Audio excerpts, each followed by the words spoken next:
اعوذ باللہ من الشیطان الرجیم بسم اللہ الرحمن الرحیم رب اشرح لی صدری ویسر لی امری واحلل عقدۃ من لسانی یفقهوا قولی رب زدنی علما اللہم فقہنا فی الدین اللہم انی اسألک علما نافعا ورزقا طیبا وعملا متقبلا اللہم انفعنا بما علمتنا وعلمنا ما ينفعنا وزدنا علما اللہم انی اعوذ بک من علم لا ينفع ومن قلب لا یخشع ومن نفس لا تشبع ومن دعوت لا يستجاب لها ربی یسر ولا تعسر وتمم بالخیر وبک نستعین یا فتاح یا فتاح اللہم لا سہل الا ما جعلته سہلا وانت تجعل الحزن اذا شئت سہلا۔ السلام علیکم ورحمۃ اللہ وبرکاتہ۔ میں اپنی پیاری بہنوں کا فہم قرآن کے ڈے 33 میں تہ دل سے استقبال کرتی ہوں۔ امید ہے کہ آپ لوگ سب خیریت سے ہوں گے اور آپ کے روزہ اور رمضان بہت ہی اچھا گزر رہا الحمدللہ۔ دیکھیے دیکھتے دیکھتے ہم لوگوں کا سیکنڈ عشرہ بھی اب ختم پر ہے اور پھر ہمارا آخری عشرہ شروع ہونے والا ہے انشاءاللہ۔ تو اس سے متعلق ایک آخری میں اناؤنسمنٹ کروں گی، اور تو اناؤنسمنٹ سننے سے پہلے آپ لوگ اینڈ مت کریے میٹنگ۔ تو چلیے ہم لوگ اپنے آج کے سبق کی طرف بڑھتے ہیں۔ سورہ کہف ہم لوگ انشاءاللہ آج دیکھیں گے۔ کل ہم لوگوں نے سورہ اسراء کمپلیٹ کیا تھا، تو آپ لوگوں کو سورہ اسراء میں جو پڑھے تھے آپ لوگوں کو یاد ہوں گا کیا کیا پڑھے تھے ہم لوگ، خاص طور پہ کیا تھیم ریپیٹ ہو رہی تھی وہاں پر۔ موسٹ ریپیٹڈ تھیم سورہ اسراء میں قرآن تھا، قرآن کی تمام اللہ تعالیٰ نے دلائل اس کے اندر بتائے، اور پھر ہم لوگوں نے آدم اور جو ہے ابلیس کا بھی واقعہ تھوڑا سا دیکھا تھا، اور فجر کے ٹائم کی قرآن۔ چلیے بتائیے کس نے آج فجر کے ٹائم پر قرآن کا اس نیت سے اہتمام کیا کہ یہ والا ٹائم مشہود ہے، یہ والا ٹائم وٹنسڈ ہے۔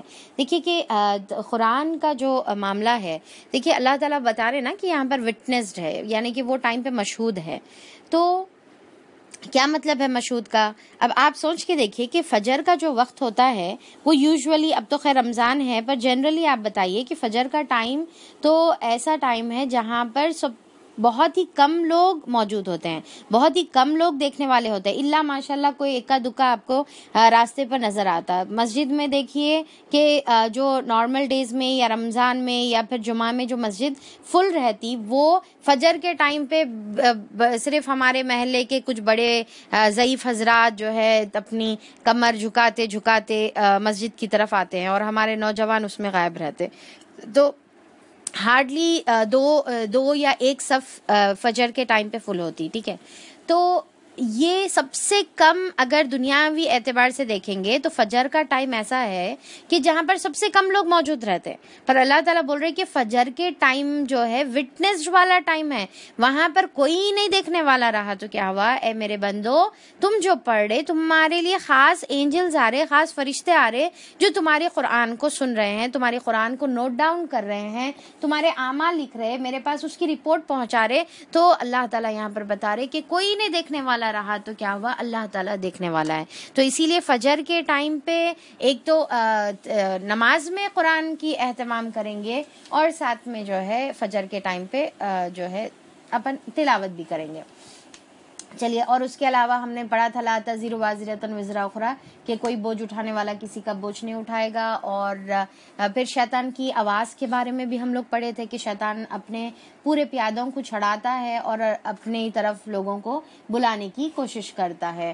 اور پھر ساتھ میں ہم لوگوں نے آپ صلی اللہ علیہ وسلم کے بارے میں مقام محمود بھی پڑھا تھا۔ تو چلیے مقام محمود کل اذان، اب تک جتنے بار بھی اذان ہوئی تو کیا اذان میں ہم لوگوں نے وہاں پر مقام محمود کے ٹائم پہ رک کر سوچا اچھا اس کا مطلب یہ ہے اور اس کے لیے ہم آپ صلی اللہ علیہ وسلم کے لیے رحمتوں کی دعا کر رہی؟ تو یہ تصور یہ ہماری پریکٹیکل زندگی میں بھی آنے کا ہے۔ ہم مقام محمود کے لیے دعا کر رہے، وسیلے کے لیے دعا کر رہے۔ اب وسیلہ کیا ہے؟ اس سے پہلے بھی میرے خیال سے میں بتا چکی تھی کہ وسیلہ جنت کا وہ درجہ ہے جو صرف آپ ایک انسان کو ملنے والا ہے۔ اللہ تعالیٰ بولے صرف ایک انسان کو ملنے والا ہے، اور آپ صلی اللہ علیہ وسلم بولے کہ تم لوگ میرے لیے وسیلے کے لیے دعا کرو، اور میں امید کرتا ہوں کہ وہ ایک جس کو ملنے والا وہ مقام ہے وہ میں ہوں۔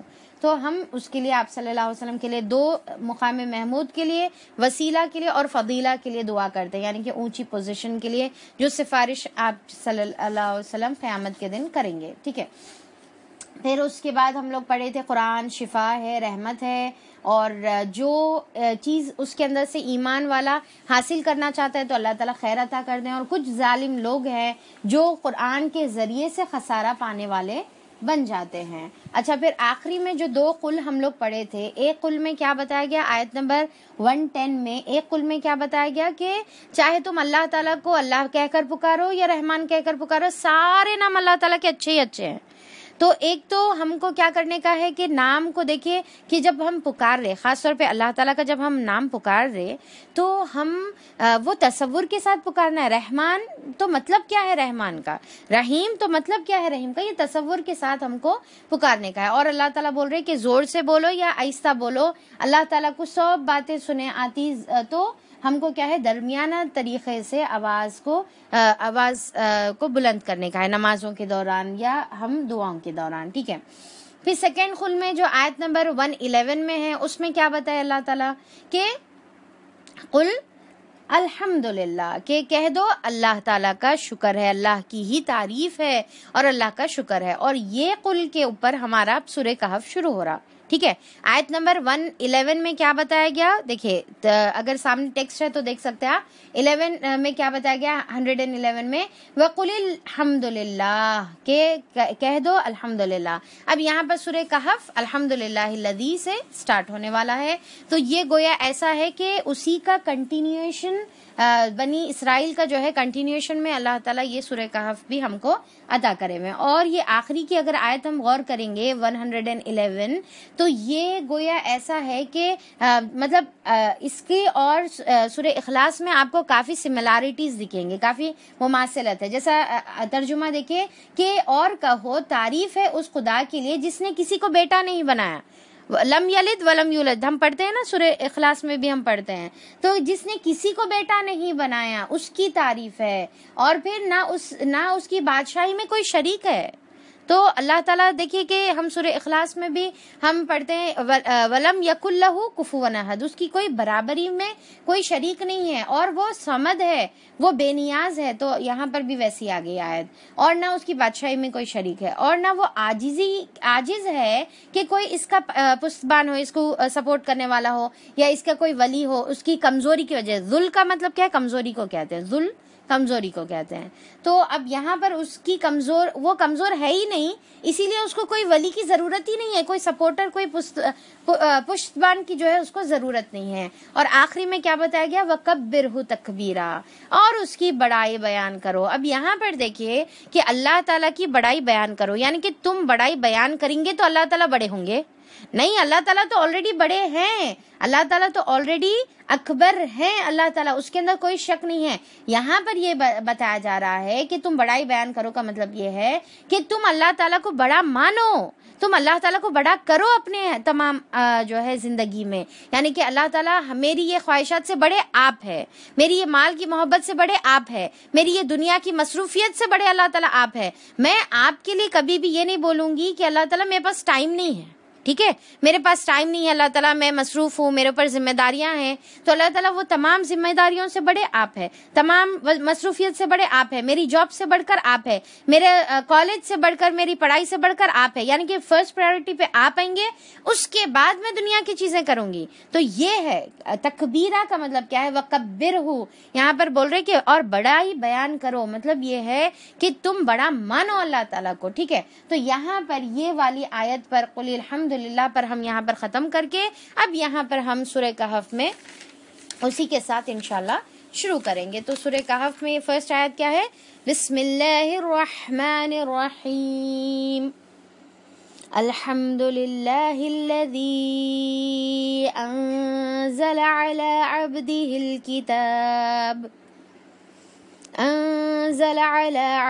الكتاب ولم يجعل له عوجا۔ تعریف اللہ تعالیٰ کے لیے ہے جس نے اپنے بندے پر یہ کتاب نازل کی، اس میں کوئی ٹیڑھ نہ رکھی۔ تو اب یہاں پر تعریف اللہ تعالیٰ، الحمدللہ سے یہ تعریف شروع ہو رہی۔ سورہ اسراء کس سے شروع ہوا تھا، سبحان اللہ سے شروع ہوا تھا، یہاں پر الحمدللہ۔ اب آگے ہم اور دو چیزیں دیکھیں گے جو ہم ڈے ٹو ڈے لائف میں استعمال کرتے ہیں یا کرنا چاہیے ہم کو، وہ ہے ماشاء اللہ اور انشاء اللہ۔ تو سبحان اللہ ہو گیا، الحمدللہ ہو گیا، ماشاء اللہ ہو گیا، اور انشاء اللہ لا حول ولا قوت الا باللہ، ماشاء اللہ لا حول ولا قوت الا باللہ، اور پھر چوتھا انشاء اللہ۔ تو یہ چاروں چیزیں اس کے اندر ہم دیکھیں گے، اور پھر یہاں پر الحمدللہ سے اللہ تعالیٰ یہ بتا رہے کہ تعریف ہے اللہ تعالیٰ کے لیے کہ اس نے اپنے بندے پر کتاب نازل کی، اللہ تعالیٰ نے اپنے بندے پر۔ اب یہاں پر آپ، یہ بندے سے مراد کیا ہے؟ آپ صلی اللہ علیہ وسلم ہے، ٹھیک ہے؟ تو اللہ تعالیٰ یہاں پر آپ صلی اللہ علیہ وسلم کو کیا بول رہے ہیں کہ بندے کے اوپر نازل کی۔ رسول بول سکتے تھے، نبی بول سکتے تھے، پر اللہ تعالیٰ یہ بات بتانا چاہ رہے کہ دیکھو نبی کریم صلی اللہ علیہ وسلم کیا تھے؟ اللہ تعالیٰ کے بندے تھے، عبدہ و رسولہ۔ اکثر کیا ہے کہ یہاں پر آج جو ایک قسم کا شرک ہمارے معاشرے میں پایا جاتا وہ یہ ہے کہ آپ صلی اللہ علیہ وسلم کی عبدیت کا جو تصور ہے یا عبدیت کا جو یعنی کہ عقیدہ ہونا چاہیے، وہ عقیدے میں جو ہے آج ہمارے معاشرے میں گڑبڑ کر دیتے ہیں۔ آپ صلی اللہ علیہ وسلم کو عبدیت کے مقام پر لے کے جا کر، عبدیت کا مطلب کیا ہے؟ بندہ، غلام، ٹھیک ہے؟ تو عبدیت کے مقام سے لے کر جا کر خدائی کے مقام پر پہنچا دیتے کہ اللہ تعالیٰ جس طریقے سے یہاں سے ہم یہاں پر بیٹھے ہوئے اللہ تعالیٰ وہاں پر سننے والا ہے، تو اسی طریقے سے نبی کریم صلی اللہ علیہ وسلم بھی ہم یہاں پر بیٹھے تو وہاں پر سننے والے ہیں، ہمارے دل کا حال یہاں سے وہاں دیکھنے والے ہیں، ہماری آنکھوں کے اشارے یہاں سے وہاں دیکھنے والے ہیں، ہم جو حالت، سچویشن، مصیبت، پریشانی میں یہاں بیٹھے ہوئے ہیں ہم، تو آپ صلی اللہ علیہ وسلم وہاں پر اپنی خبر میں دیکھنے والے ہیں۔ تو یہ والا جو عقیدہ ہے تو یہاں پر اللہ تعالیٰ بتا رہے، اور سیم اسی طریقے کی سملر آیت کہاں تھی؟ سورہ اسراء میں جو ہے آئی تھی کہ اللہ تعالیٰ کیا بتائے؟ سبحان الذی اسریٰ بعبدہ لیلا من المسجد الحرام الی المسجد الاقصی، کہ اللہ تعالیٰ ہی نے، سبحان ہے، وہ پاک ہے، وہ قدرت رکھتا ہے، وہ طاقت رکھتا ہے، وہ پاورفل ہے اس بات پہ کہ اللہ تعالیٰ اپنے بندے کو مسجد حرام سے مسجد اقصیٰ کی طرف ایک رات میں، سیکنڈز میں، چٹکیوں میں اللہ تعالیٰ اپنے بندے کو لے کر گئے۔ تو اب یہاں پر اللہ تعالیٰ وہاں پر بھی عبد کا ورڈ استعمال کرے، یہاں پر بھی عبد کا ورڈ استعمال کر رہے، یعنی کہ اللہ تعالیٰ کے نبی کریم صلی اللہ علیہ وسلم بندے ہیں۔ اب دوسرا دیکھیے کہ دنیا میں سب سے کمتر اگر کوئی چیز مانی جا سکتی ہے تو وہ عبدیت ہے، یعنی کہ ایک غلامی ہے، ٹھیک ہے؟ پر جب بندہ اپنے رب کا عبد بن جاتا ہے تو وہ پوری دنیا میں سب سے ٹاپ پوزیشن پہ آ جاتا ہے، ٹھیک ہے؟ یعنی کہ ایک بندہ جو اپنے رب کا غلام، اگر ہم انسان کے غلام بنیں گے تو وہ سب سے نیچے کیٹیگری ہے، سب سے لوئسٹ کیٹیگری ہے، یعنی کہ سلیوری پوری دنیا میں سب سے کمتر چیز مانی جاتی ہے، رائٹ؟ پر سلیوری جب کمتر رہیں گی جب ہم انسان کا غلام بنے گا، پر جب انسان خدا کا غلام بن جاتا ہے تو وہ پورے انسانوں میں سب سے ٹاپ پوزیشن لے لیتا ہے، سب سے ٹاپ پوزیشن۔ اور اللہ تعالیٰ اب یہاں پر اسی اعتبار سے یہاں پر آپ صلی اللہ علیہ وسلم کو پیار سے، میرے بندے کو ایک مرتبہ سورہ اسراء میں کیا کرے؟ بندے کو آسمان تک لے کر گئے، ٹھیک ہے؟ بندے کو آسمان پر لے کر جا کر وحی نازل کرے، اور وحی دینے کی وجہ سے ان کا اونچا مقام اللہ تعالیٰ نے بنا دیا۔ دوسرا یہاں پر سورہ کہف میں بندے کی طرف اللہ تعالیٰ وحی بھیجے، بندے کی طرف اللہ تعالیٰ قرآن بھیجے، اور قرآن بھیج کر اللہ تعالیٰ تمام عبد کے، تمام دنیا کے جتنے بھی عبد ہے اللہ تعالیٰ کے دوسرے غلام ہیں، اس سے یہ ٹاپ پوزیشن مل گئی، یعنی کہ ٹاپ پر بھی ٹاپ۔ اب دیکھیے کیا بولی تھی پہلے میں کہ جب بندہ، ایک انسان جو ہے اللہ کا غلام، رب کا غلام بنتا ہے تو پوری دنیا میں سب سے ٹاپ پوزیشن حاصل کر دیتا ہے، یہ اب جنرل بات ہو گئی۔ اب وہ ٹاپ پوزیشن میں بھی اگر اس کے اوپر اللہ کی وحی آئے تو وہ اس سے بھی زیادہ جو ہے اونچا مقام پا لیتا ہے۔ تو ہم وہ مقام تک تو نہیں پہنچ سکتے، وہی والے مقام تک تو نہیں پہنچ سکتے، پر ہم اگر اپنے آپ کو اللہ کے غلام بنا لیں تو پھر ہم جو ہے ایک اونچا مقام پا سکتے ہیں دنیا اور آخرت میں۔ اب یہ جو سورہ کہف ہے، اب دیکھیے غور سے سنیے، یہ جو سورہ کہف ہے اللہ تعالیٰ تمام غلامی سے ہم کو آزاد کرا کر اپنی غلامی کی طرف دعوت دے رہے۔ سورہ کہف میں کیا کر رہے؟ تمام دنیا کی غلامی سے آزاد کرا کر، کس کی غلامی؟ آگے 4 چیزیں آئیں گے، کیا ہے؟ کہ اچھا الگ الگ ٹرائلز بتایا گیا ہے. ایک تو پیسے کا غلام بنتا ہے انسان, ٹھیک ہے. دوسرا جو ہے انسان اپنی فیم کا غلام بنتا ہے, یا پھر اپنے پاور کا غلام بنتا ہے, یا پھر اپنے علم کا غلام بنتا ہے. اللہ تعالیٰ بولے سب غلامیوں سے آزاد کر کے تم کس کے غلام بن جاؤ؟ اللہ تعالیٰ کے غلام بن جاؤ, تو پھر تم دونوں جہاں میں سرخرو ہوں گے. تو اب اس کا جو ہے سورہ کہف کا تھوڑا سا میں پہلے سے انٹروڈکشن لے لیں گے اپن, اور پھر دیکھیے کہ سورہ کہف, خاص طور پہ سورہ کہف رہو یا قرآن کی جتنی تمام صورتیں نہ ہو, یہ جو طریقے سے ہم لوگ بھاگ بھاگ کے پڑھ رہے نا, یہ ایکچولی اس کے پڑھنے کا طریقہ نہیں ہے, ٹھیک ہے. یہ جو اب ہم تو بس ایک شوق میں, ایک جو ہے جذبے میں کہ بھائی قرآن ایک بار تو کم سے کم رمضان میں ترجمے کے ساتھ ہو جائے, کچھ حصہ ہو جائے, ہم کچھ پڑھ لیں, اسے تعلق جوڑ لیں, تو یہ تو سمجھو کہ بھائی کچھ بھی نہیں, ایک ٹریلر ہے سمجھے یہ, ٹھیک ہے. تو ابھی یعنی کہ اس کا جو اصل جو ذائقہ ہے وہ تو ابھی ہم لوگوں نے چکھا بھی نہیں. مین یعنی کہ بالکل اب یہ کیا ہے, سٹارٹرز ہے. پر کیا ہے, اب ہم لوگوں کی عادت یہ ہو گئی ہوئی ہے کہ ہم لوگ سٹارٹر سے کام چلا لے رہے, مین کورس ہونا ہی نہیں ہمارے کو. تو یہ نہیں ہے. یہاں پر دیکھیے کہ یہ جو اب رمضان میں جو ہو رہا, یہ کچھ بھی نہیں ہے. یہ ہم بالکل اس کا یعنی کہ ایک دانہ بھی چکے جیسا نہیں ہے. پر اصل جو ہے ایک ایک آیتیں اتنی گہری ہوتی ہے, اتنی واسٹ ہوتی ہے, اتنا اس کے اندر سبق ہوتا ہے. ہم لوگ بس ایسی سری گزر جا رہے, اور میرے کو تو بالکل ہضم بھی نہیں ہو رہا آپ لوگوں کو اس طریقے سے, کیونکہ ہم لوگوں کا ایک ایک سال سورہ بقرہ پڑھنے میں لگ جاتا. اب یہاں پر تو بس ایسا ٹچ کر کے گزر رہے, تو یہ ایکچولی طریقہ نہیں ہے پڑھنے کا, ٹھیک ہے. تو ابھی جیسے سورہ کہف بھی اتنی زیادہ گہری صورت ہے, اتنے اس کے اندر اینگلز ہے, اتنے الگ الگ ڈفرینٹ سٹائل سے ہم اس کو سمجھ سکتے ہیں, پڑھ سکتے ہیں, اس کے اندر سے اسباق لے سکتے ہیں, اس کے ایک ایک ورڈ میں ہم گہرائی میں جا سکتے. پر کیونکہ وقت کی کمی ہے, فاسٹ میں ہم کو ایک بار ریویژن کر لینا ہے, تو بس ہم گزر جا رہے, ورنہ پھر یہ سورہ بہت ڈیپ سمجھنے کا سورہ ہے. دیکھیے, اور ابھی سے نیت کر لیجئے, ارادہ کر لیے. میں تو نیت کر چکی ہوں, آپ لوگ بھی نیت اور ارادہ کریے کہ ہم کو اس کو ڈیٹیلز میں سمجھنا ہے, کیونکہ یہاں پر جب میں تیاری کر رہی ہوں تو میرے کو اتنا ٹائم انسفیشینٹ مجھے محسوس ہوا تیاری کرنے کے لیے بھی خود, اور پھر ڈیفینیٹلی اب اس کے حساب سے میرے کو سمجھانا بھی بہت جو ہے کنسائز طریقے سے سمجھانا پڑے گا. پر بہت ہی پیاری صورت ہے, بہت ہی ڈیپلی اس کو انڈرسٹینڈ کرنے کی ضرورت ہے. تو انشاءاللہ میرا ارادہ ہے آگے میں سورہ کہف ڈیٹیل میں لینے کا, تو آپ لوگ بھی ارادہ کر لیجئے کہ اس کو انشاءاللہ ضرور آپ سمجھیں گے, اور تمام صورتیں بھی سمجھیں گے اللہ تعالیٰ باذن اللہ, اللہ کے اذن سے, اور اللہ ہم کو اس کے لیے آسان کرے. تو دیکھیں کہ یہ جو صورت ہے, پہلے تو میں اس کی تھوڑی سی فضیلت بتا دوں, اور آپ کو میرے خیال سے پہلے سے معلوم بھی ہے کہ ہم لوگ کب پڑھتے سورہ کہف, رائٹ, کریکٹ آنسر, فرائیڈے کے دن ہم لوگ جو ہے یہ سورت پڑھتے ہیں, ٹھیک ہے. تو فرائیڈے کے دن کیوں پڑھتے ہیں؟ سب سے پہلی بات, فرائیڈے کے دن ہم کیوں پڑھتے ہیں, اس کا جواب یہ ہونا چاہیے کہ یہ سنت ہے, یہ میرے نبی کریم صلی اللہ علیہ وسلم کا بتایا ہوا طریقہ ہے, میرے لیے بس اتنا کافی ہے. دیکھیے کہ ہم جب یہ کانسیپٹ ہمارے اندر کلیئر کرنے کی بہت زیادہ ضرورت ہے. ہم لوگ ایکچولی ہر چیز کی نا فضیلت دیکھنا چاہتے ہیں کہ اس سے ہم کو کیا ملتا, کیونکہ ہمارا نا یہ دنیا پرستی ہمارے اندر بڑی ہے نا, کہ بھئی یہ کرنے سے کیا فائدہ ہے. تو ہم یہ فائدے والے غلام بنے ہوئے ہیں, فائدے والے انسان بنے ہوئے ہیں, کہ یہ کری تو یہاں پر کتنا فائدہ ہے, وہ کرے تو کتنا فائدہ ہے, اس یہاں گئے تو کتنے پیسے ملتے, بس ہم بس فائدے کے پیچھے رہتے. اب ہم سورہ بھی جو پڑھتے نا, ہم کس لیے پڑھتے, بس فائدے کے لیے پڑھتے کہ اس سے کیا ملتا.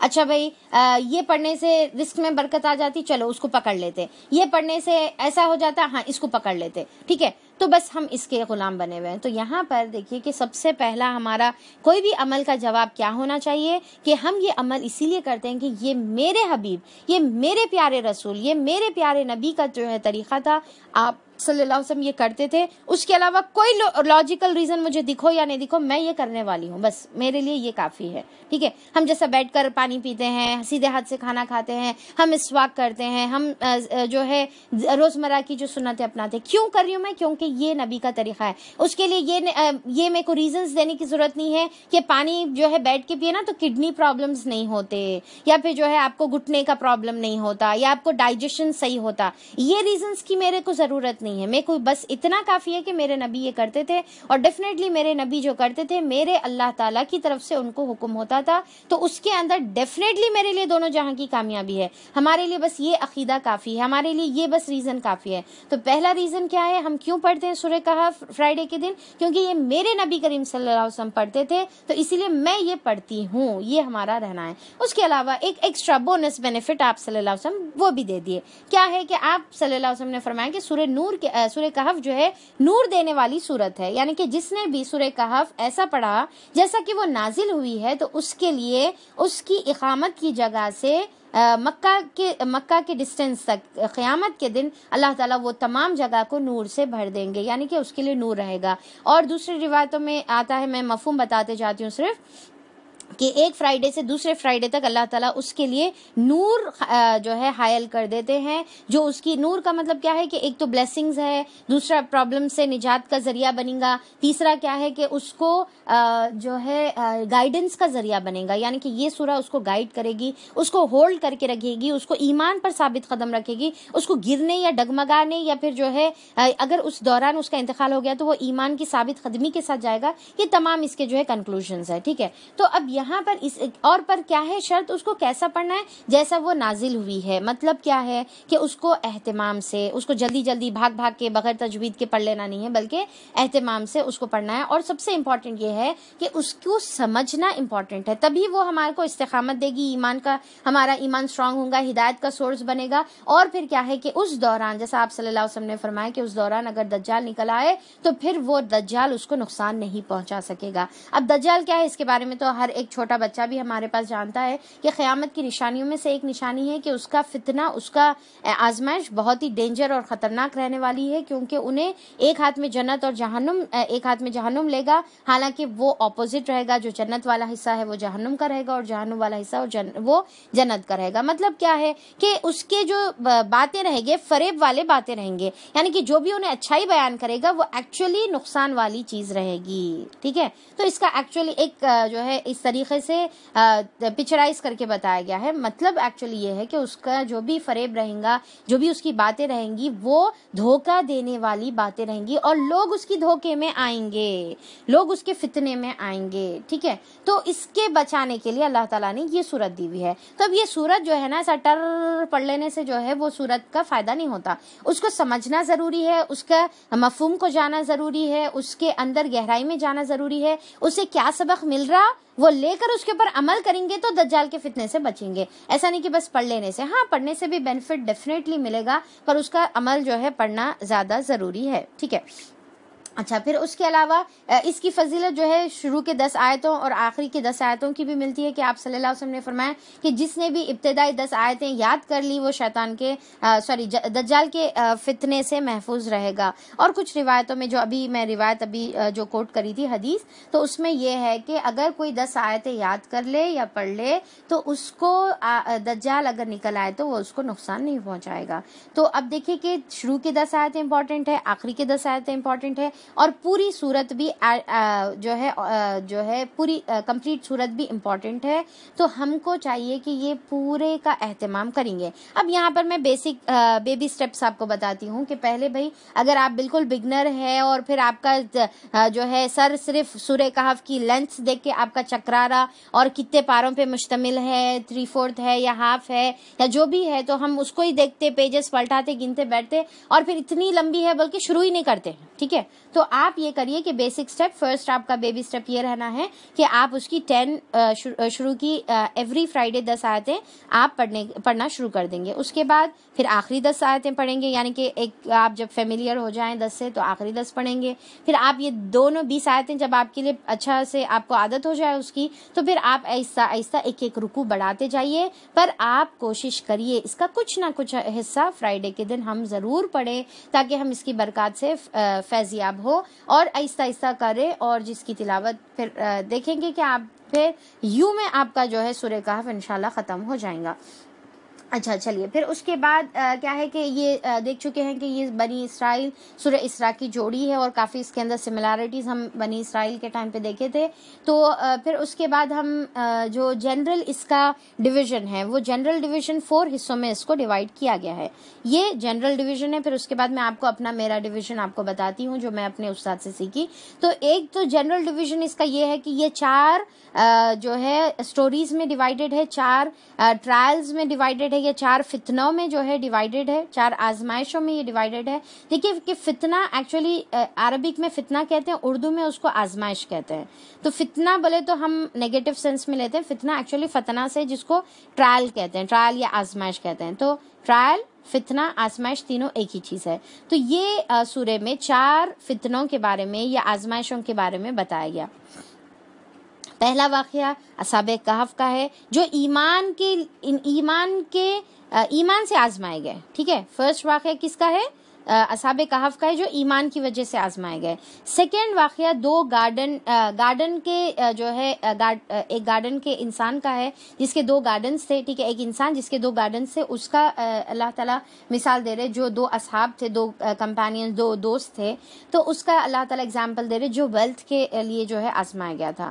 پھر تیسرا جو ہے موسیٰ علیہ السلام اور خضر علیہ السلام کا واقعہ، جو ایمان کے ذریعے سے آزمائش میں موسیٰ علیہ السلام مبتلا کیے گئے تھے. اس کے بعد آخری ذوالقرنین کا واقعہ ہے، جو پاور کے ذریعے سے آزمائے گئے تھے. ٹھیک ہے، تو یہ 4 واقعات ہم لوگ دیکھیں گے، اور اس کے اندر کون وہ آزمائش میں کامیاب ہوئے، کون ناکام ہوئے، وہ بھی ہم لوگ دیکھیں گے. اور دیکھیے کہ یہ والے اس کی جو ہے زمان نزول کی طرف اگر ہم آئیں گے تو زمان نزول اس کا یہ ہے کہ 3rd دور کا سورہ ہے. اب اس سے پہلے جتنے بھی ہم لوگ سورے دیکھے وہ تمام 4th دور کے تھے. اب آپ لوگوں کو اس کا جو ہے یاد ہوں گا، اس کا ڈویژن یاد ہوں گا آپ لوگوں کو، کہ ہم لوگوں نے مکی دور کے 13 ایئرز کو ہم لوگوں نے 4 حصوں میں ڈیوائیڈ کیا تھا، 1 to 3، 3 to 5، 5 to 10 and 10 to 13. ٹھیک ہے، ہم لوگوں نے 4 حصوں میں ڈیوائیڈ کیا تھا.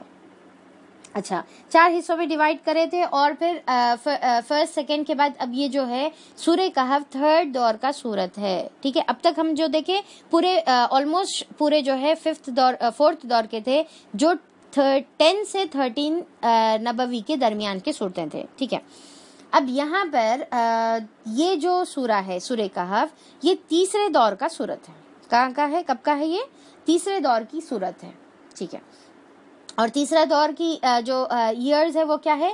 5th ایئر آف نبوت سے 10th ایئر آف نبوت ہے. یعنی کہ اب اس میں کیا ہو گیا تھا، حالات کیا تھے کہ ظلم اور زیادتی سٹارٹ ہو گئی تھی، ایٹ اے پیک آ گئی تھی، اور بہت زیادہ ستایا جا رہا تھا، ٹارچر کیا جا رہا تھا، فائنینشیل طریقے سے، سوشل طریقے سے، ہر طریقے سے جو ہے فزیکل جو ہے ٹارچر کیا جا رہا تھا. تو اس ابھی پر کیا ہے، ہجرت حبشہ پیش نہیں آئی تھی. ابھی ہجرت حبشہ نہیں ہوئی تھی، کیونکہ صحابہ اکرام تنگ آ کر بعد میں ہجرت حبشہ کر رہے تھے. تو اب یہ ہجرت حبشہ سے پہلے کی صورت ہے. یہاں پر اللہ تعالیٰ اصحاب کہف کے بارے میں بتا کر اللہ تعالیٰ بول رہے کہ دیکھو ان کو بھی ایمان کے ذریعے سے آزمایا گیا تھا، تو انہوں نے اپنا جو ہے اپنی جگہ چھوڑی اور دوسری جگہ جا کر پناہ لیے جہاں پر انہوں اسلام پر، ایمان پر عمل کر سکتے.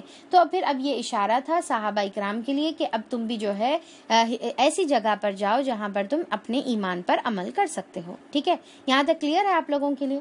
تو یہ 3rd دور کی صورت ہے. تو یہاں پر ہجرت حبشہ سے پہلے، یعنی کہ تقریباً 5th نبوی میں یہ نازل ہوئی، 5th نبوی میں یہ نازل ہوئی، اور ہجرت حبشہ سے پہلے. چلیے، اب اس کے علاوہ دیکھیے کہ اچھا یہاں پر اس کا زمانے، ایک تو ہم کیا زمانے میں نازل ہوئی، اچھا اس کا بیک گراؤنڈ کیا ہے، کیا بیسس پہ ہے. تو اب اس میں یہ ہوا تھا کہ مشرکین مکہ یہودیوں کے بہکاوے میں آ کر آپ صلی اللہ علیہ وسلم کے پاس آئے، اور آ کر آپ کو جو ہے یہ پوچھے کہ اچھا آپ اللہ تعالیٰ کے نبی ہیں، آپ بتا رہے کہ آپ کے پاس جبرائیل علیہ السلام آتے، فرشتہ آتا اور آپ کو وحی پہنچاتے ہیں، تو پھر اب آپ ہم کو یہ بات بتائیے کہ یہ تین سوالات کے آپ ہم کو جواب دیجئے. اگر آپ ہم کو جواب دیں گے تو پھر ہم مان لیں گے کہ آپ اللہ کے نبی ہیں. تو اب یہ کیا کر رہے ہیں, آپ کو آ کے جو ہے ٹیسٹ کر رہے, کس کو, نبی کریم صلی اللہ علیہ وسلم. تو ان لوگوں نے پوچھا کہ بھائی آپ بتائیے یہ اصحاب کہف کا کیا معاملہ ہے, کیونکہ مشرکین مکہ یا مکہ کے جو ہے جگہ پر یہ واقعات یا یہ باتیں یا قصے کہانیاں نہیں معلوم تھے. اب آگے ہم لوگ سورہ لقمان میں پڑھیں گے, لقمان کے قصے اور کہانیاں ان کو معلوم تھے, ابراہیم علیہ السلام سے ریلیٹڈ قصے کہانیاں ان کو معلوم تھے, پر یہ والی جو اصحاب کہف سے ریلیٹڈ ہے تو یہ والی چیزیں ان کو نہیں معلوم تھا. تو اب یہاں پر انہوں بولے کہ تم یہ پوچھو, اگر انہوں اس کا جواب دیے تو دیکھو انہوں پھر صحیح جو ہے نبی ہیں. تو انہوں پہلا سوال یہ پوچھے کہ اصحاب کہف کے بارے میں کیا معاملہ تھا, پھر دوسرا یہ پوچھے کہ بھائی آپ یہ بتائیے کہ خضر علیہ السلام کے بارے میں کیا معاملہ تھا, یا پھر موسیٰ علیہ السلام کا اور خضر علیہ السلام کا واقعہ, اور تیسرا وہ لوگ پوچھے کہ ذوالقرنین کے بارے میں آپ کے پاس کیا علم ہے. تو یہ 3 سوالات کرے تو اب آپ اللہ تعالیٰ یہاں پر اس کے جواب میں یہ سورہ نازل فرما رہے ہیں. اور پھر ساتھ میں آپ صلی اللہ علیہ وسلم بولے کہ میں بتاؤں گا کل تم کو. پھر آپ صلی اللہ علیہ وسلم کے پاس وہی نہیں ہے, وہ انشاءاللہ ہم لوگ آگے انشاءاللہ کے ٹاپک میں ہم لوگ دیکھیں گے. چلیے, تو اب یہاں پر جیسا میں آپ کو بتائی تھی کہ یہ 4 حصوں میں ڈیوائیڈڈ ہے. آزمائش, فتنہ ایمان کا, فتنہ ویلتھ کا, فتنہ علم کا, اور فتنہ پاور کا, یعنی کہ اقتدار کا فتنہ. ٹھیک ہے, تو یہ والا. اب دوسرا جو ہے دیکھیے کہ ہم اس کو کیا کریں گے کہ یہ جو 4 ہے نا, اس کو 4 ہی رکھیں گے اپن, پر اس کو کیا کریں گے تھوڑا سا اور جو ہے ڈیٹیل میں ڈیوائیڈ کریں گے. کیسا ڈیوائیڈ کریں گے اس کو 2 ہافس میں ڈیوائیڈ کریں گے. سورہ کہف کو کیا کریں گے, اب آپ دوسرا بنا لیجئے فلو چارٹ, اور اس کو 4 نہیں بلکہ ہم 2 حصوں میں ڈیوائیڈ کریں گے. اور 2 حصوں میں جو ہے پہلے 2 سٹوریز پہلے حصے میں لیں گے, اور سیکنڈ 2 سٹوریز ہم لوگ سیکنڈ حصے میں لیں گے. ٹھیک ہے, یہ کلیئر ہے. اچھا, اب یہاں پر صرف اللہ تعالیٰ کی یہ جو سٹوریز ہے یہ کس طریقے سے ڈیوائیڈ ہے. فرسٹ حصہ پہلے اللہ تعالیٰ کا تھوڑا سا خطبہ ہے, اس کے بعد فرسٹ سٹوری ہے, پھر اللہ تعالیٰ پھر ایک سیکنڈ خطبہ اللہ تعالیٰ کا ہے, پھر اس کے بعد سیکنڈ سٹوری ہے. ٹھیک ہے, تو کیسا ہوگا, اے پارٹ میں خطبہ, بی پارٹ میں سٹوری, پھر سی پارٹ میں خطبہ, اور ڈی پارٹ میں سٹوری. ٹھیک ہے, سمجھ میں آ گیا. تو KS خطبہ سٹوری خطبہ سٹوری, یہ طریقے سے فرسٹ پارٹ ہمارا ڈیوائیڈڈ رہے گا. پھر اس کے بعد ہمارا سیکنڈ پارٹ کیسا ڈیوائیڈڈ رہے گا, پہلے خطبہ ہے, اس کے بعد سٹوری ہے, پھر اس کے بعد سٹوری ہے, پھر خطبہ ہے. ٹھیک ہے, تو سیکنڈ پارٹ کیسا ڈیوائیڈڈ ہے, خطبہ KSSK. ٹھیک ہے, خطبہ سٹوری سٹوری اور پھر خطبہ. ٹھیک ہے, تو یہ حصے میں اللہ تعالیٰ ڈیوائیڈ کرے. اچھا, اب یہاں پر یہ پورا جو ہے, چلے بسم اللہ الرحمن الرحیم, یہ پورا آن ہول, ٹھیک ہے, کنکلوژن میں یا جو اس کا جو مین سبق ہے ہمارے لیے, وہ سبق اب یاد رکھیے کہ یہ پورے سورہ کہف میں اللہ تعالیٰ جو ہے ہم کو مادہ پرستی سے روک رہے ہیں. یعنی کہ جو مٹیریلسٹک جو ہماری جو لائف بنی ہوئی ہے, دنیا پرستی, مادہ پرستی, تو یہ والی چیز سے اللہ تعالیٰ ہم کو روک رہے ہیں اور ہم کو ایمان کی طرف دعوت دے رہے. یہ دنیا کی تمام چیزوں سے اللہ تعالیٰ بول رہے کہ یہ تمام چیزوں سے اباو ہو جاؤ, تم اس کو چھوڑ دو, اس کو پیچھے چھوڑ دو. اور پھر جو ہے جو آخری میں وکبر ہو تکبیرہ, جو بولے کہ اللہ کو بڑا مانو, تو یہاں پر اللہ تعالیٰ کو بڑا کیسا ماننا ہے یہ بتایا جا رہا. اور یہ مادہ پرستی ہمارے اندر سے کیوں نکالی جا رہی ہے, ایسا دکھ رہا کہ کھینچ کر جو ہے اسکریچ کر کے اللہ تعالیٰ اندر سے ہمارے مادہ پرستی نکال رہے, کیونکہ جو دجال کا جو اثر ہے. اب دیکھیے کہ دجال, یہ سورہ کہف اور دجال کیسا ریلیٹڈ ہے. یہ جو دجال کا اثر ہے یہ ان لوگوں کے اوپر ہی ہوگا جس کا ایمان کمزور ہے اور جو دنیا پرستی کے پیچھے لگے ہوئے ہیں, تو ان کے اوپر دجال کا اثر ہوگا. اور جو دنیا پرستی کو اپنے دلوں سے نکال کر پھینک کر اپنے دل میں ایمان رکھے ہوئے, ان کے اوپر دجال کا اثر نہیں ہوگا. تو اسی لیے اللہ تعالیٰ نے دجال سے بچنے کے لیے, کیونکہ جیسا ہم لوگ پہلے پڑھتے تھے, میں پرسنلی اپنا بتا رہی ہوں, جب ہم پڑھتے تھے تو یہاں پر پورے سورے میں ایک جگہ بھی دجال کا ذکر آپ کو جو ہے نہیں ملے گا. تو ہم کو سمجھ میں نہیں آتا کہ بھئی یہ دجال سے ریلیٹڈ کیسا ہے, یہ کہاں کیسا کنیکٹ کیسا کر رہا. تو اللہ تعالیٰ ایکچولی اس طریقے سے بتا رہے کہ یہ جو دنیا پرستی ہے یہ تم اگر نکال دیں گے تو پھر دجال کا چاہے کتنا بڑا فتنہ آ جائے تمہارے کو کوئی اثر ہوگا ہی نہیں. تو یہ فتنے کو اللہ تعالیٰ یہاں پر نکال رہے. تو یہ جتنے بھی خطبات جو ریلیٹڈ ہے اور سٹوریز جو ریلیٹڈ ہے وہ پورے یہ مادہ پرستی کے اوپر ہی ریلیٹڈ ہے تو ہم اس کو وہ اینگل سے بھی انشاءاللہ دیکھیں گے. اللہ باذن اللہ مجھے میرے لیے آسان کر دے، کیونکہ یہ اتنا آسان ہے نہیں کرنا، یعنی کہ ٹائم کی کمی کے ساتھ. چلیے، اللہم لا سہل الا ما جعلتہ سہلا وانت تجعل الحزن اذا شئت سہلا.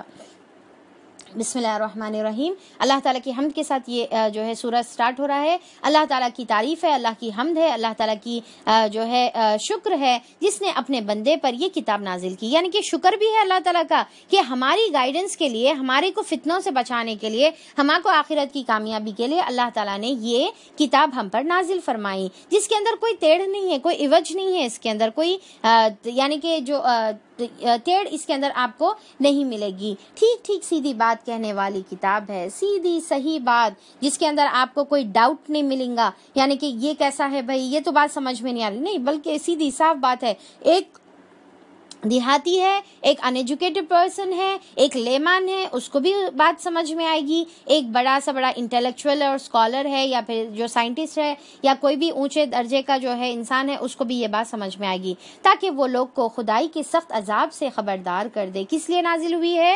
اللہ تعالیٰ آپ صلی اللہ علیہ وسلم کو بشیر بنا کر نازل فرمائے ہیں.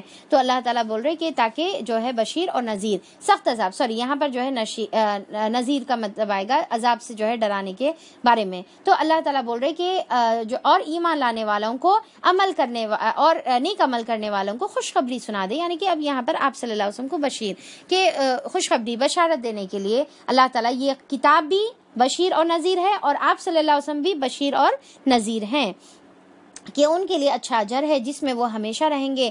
ان لوگوں کو ڈراؤ جو کہتے ہیں کہ اللہ تعالیٰ نے کسی کو بیٹا بنا لیا. تو اب یہاں پر دیکھیے کہ اللہ تعالیٰ بتا رہے کہ یہ جو قرآن ہے، یہ قرآن یہ بتا رہی کہ اچھے عمل کرنے والوں کو اللہ تعالیٰ آخرت میں اجر دیں گے، بہترین اجر ہے. اور جو دنیا پرستی کریں گے، دنیا ہی میں مگن رہیں گے، دنیا ہی کے پیچھے بھاگتے رہیں گے، تو پھر ان کے لیے عذاب بھی اللہ تعالیٰ نے تیار کر رکھا ہے.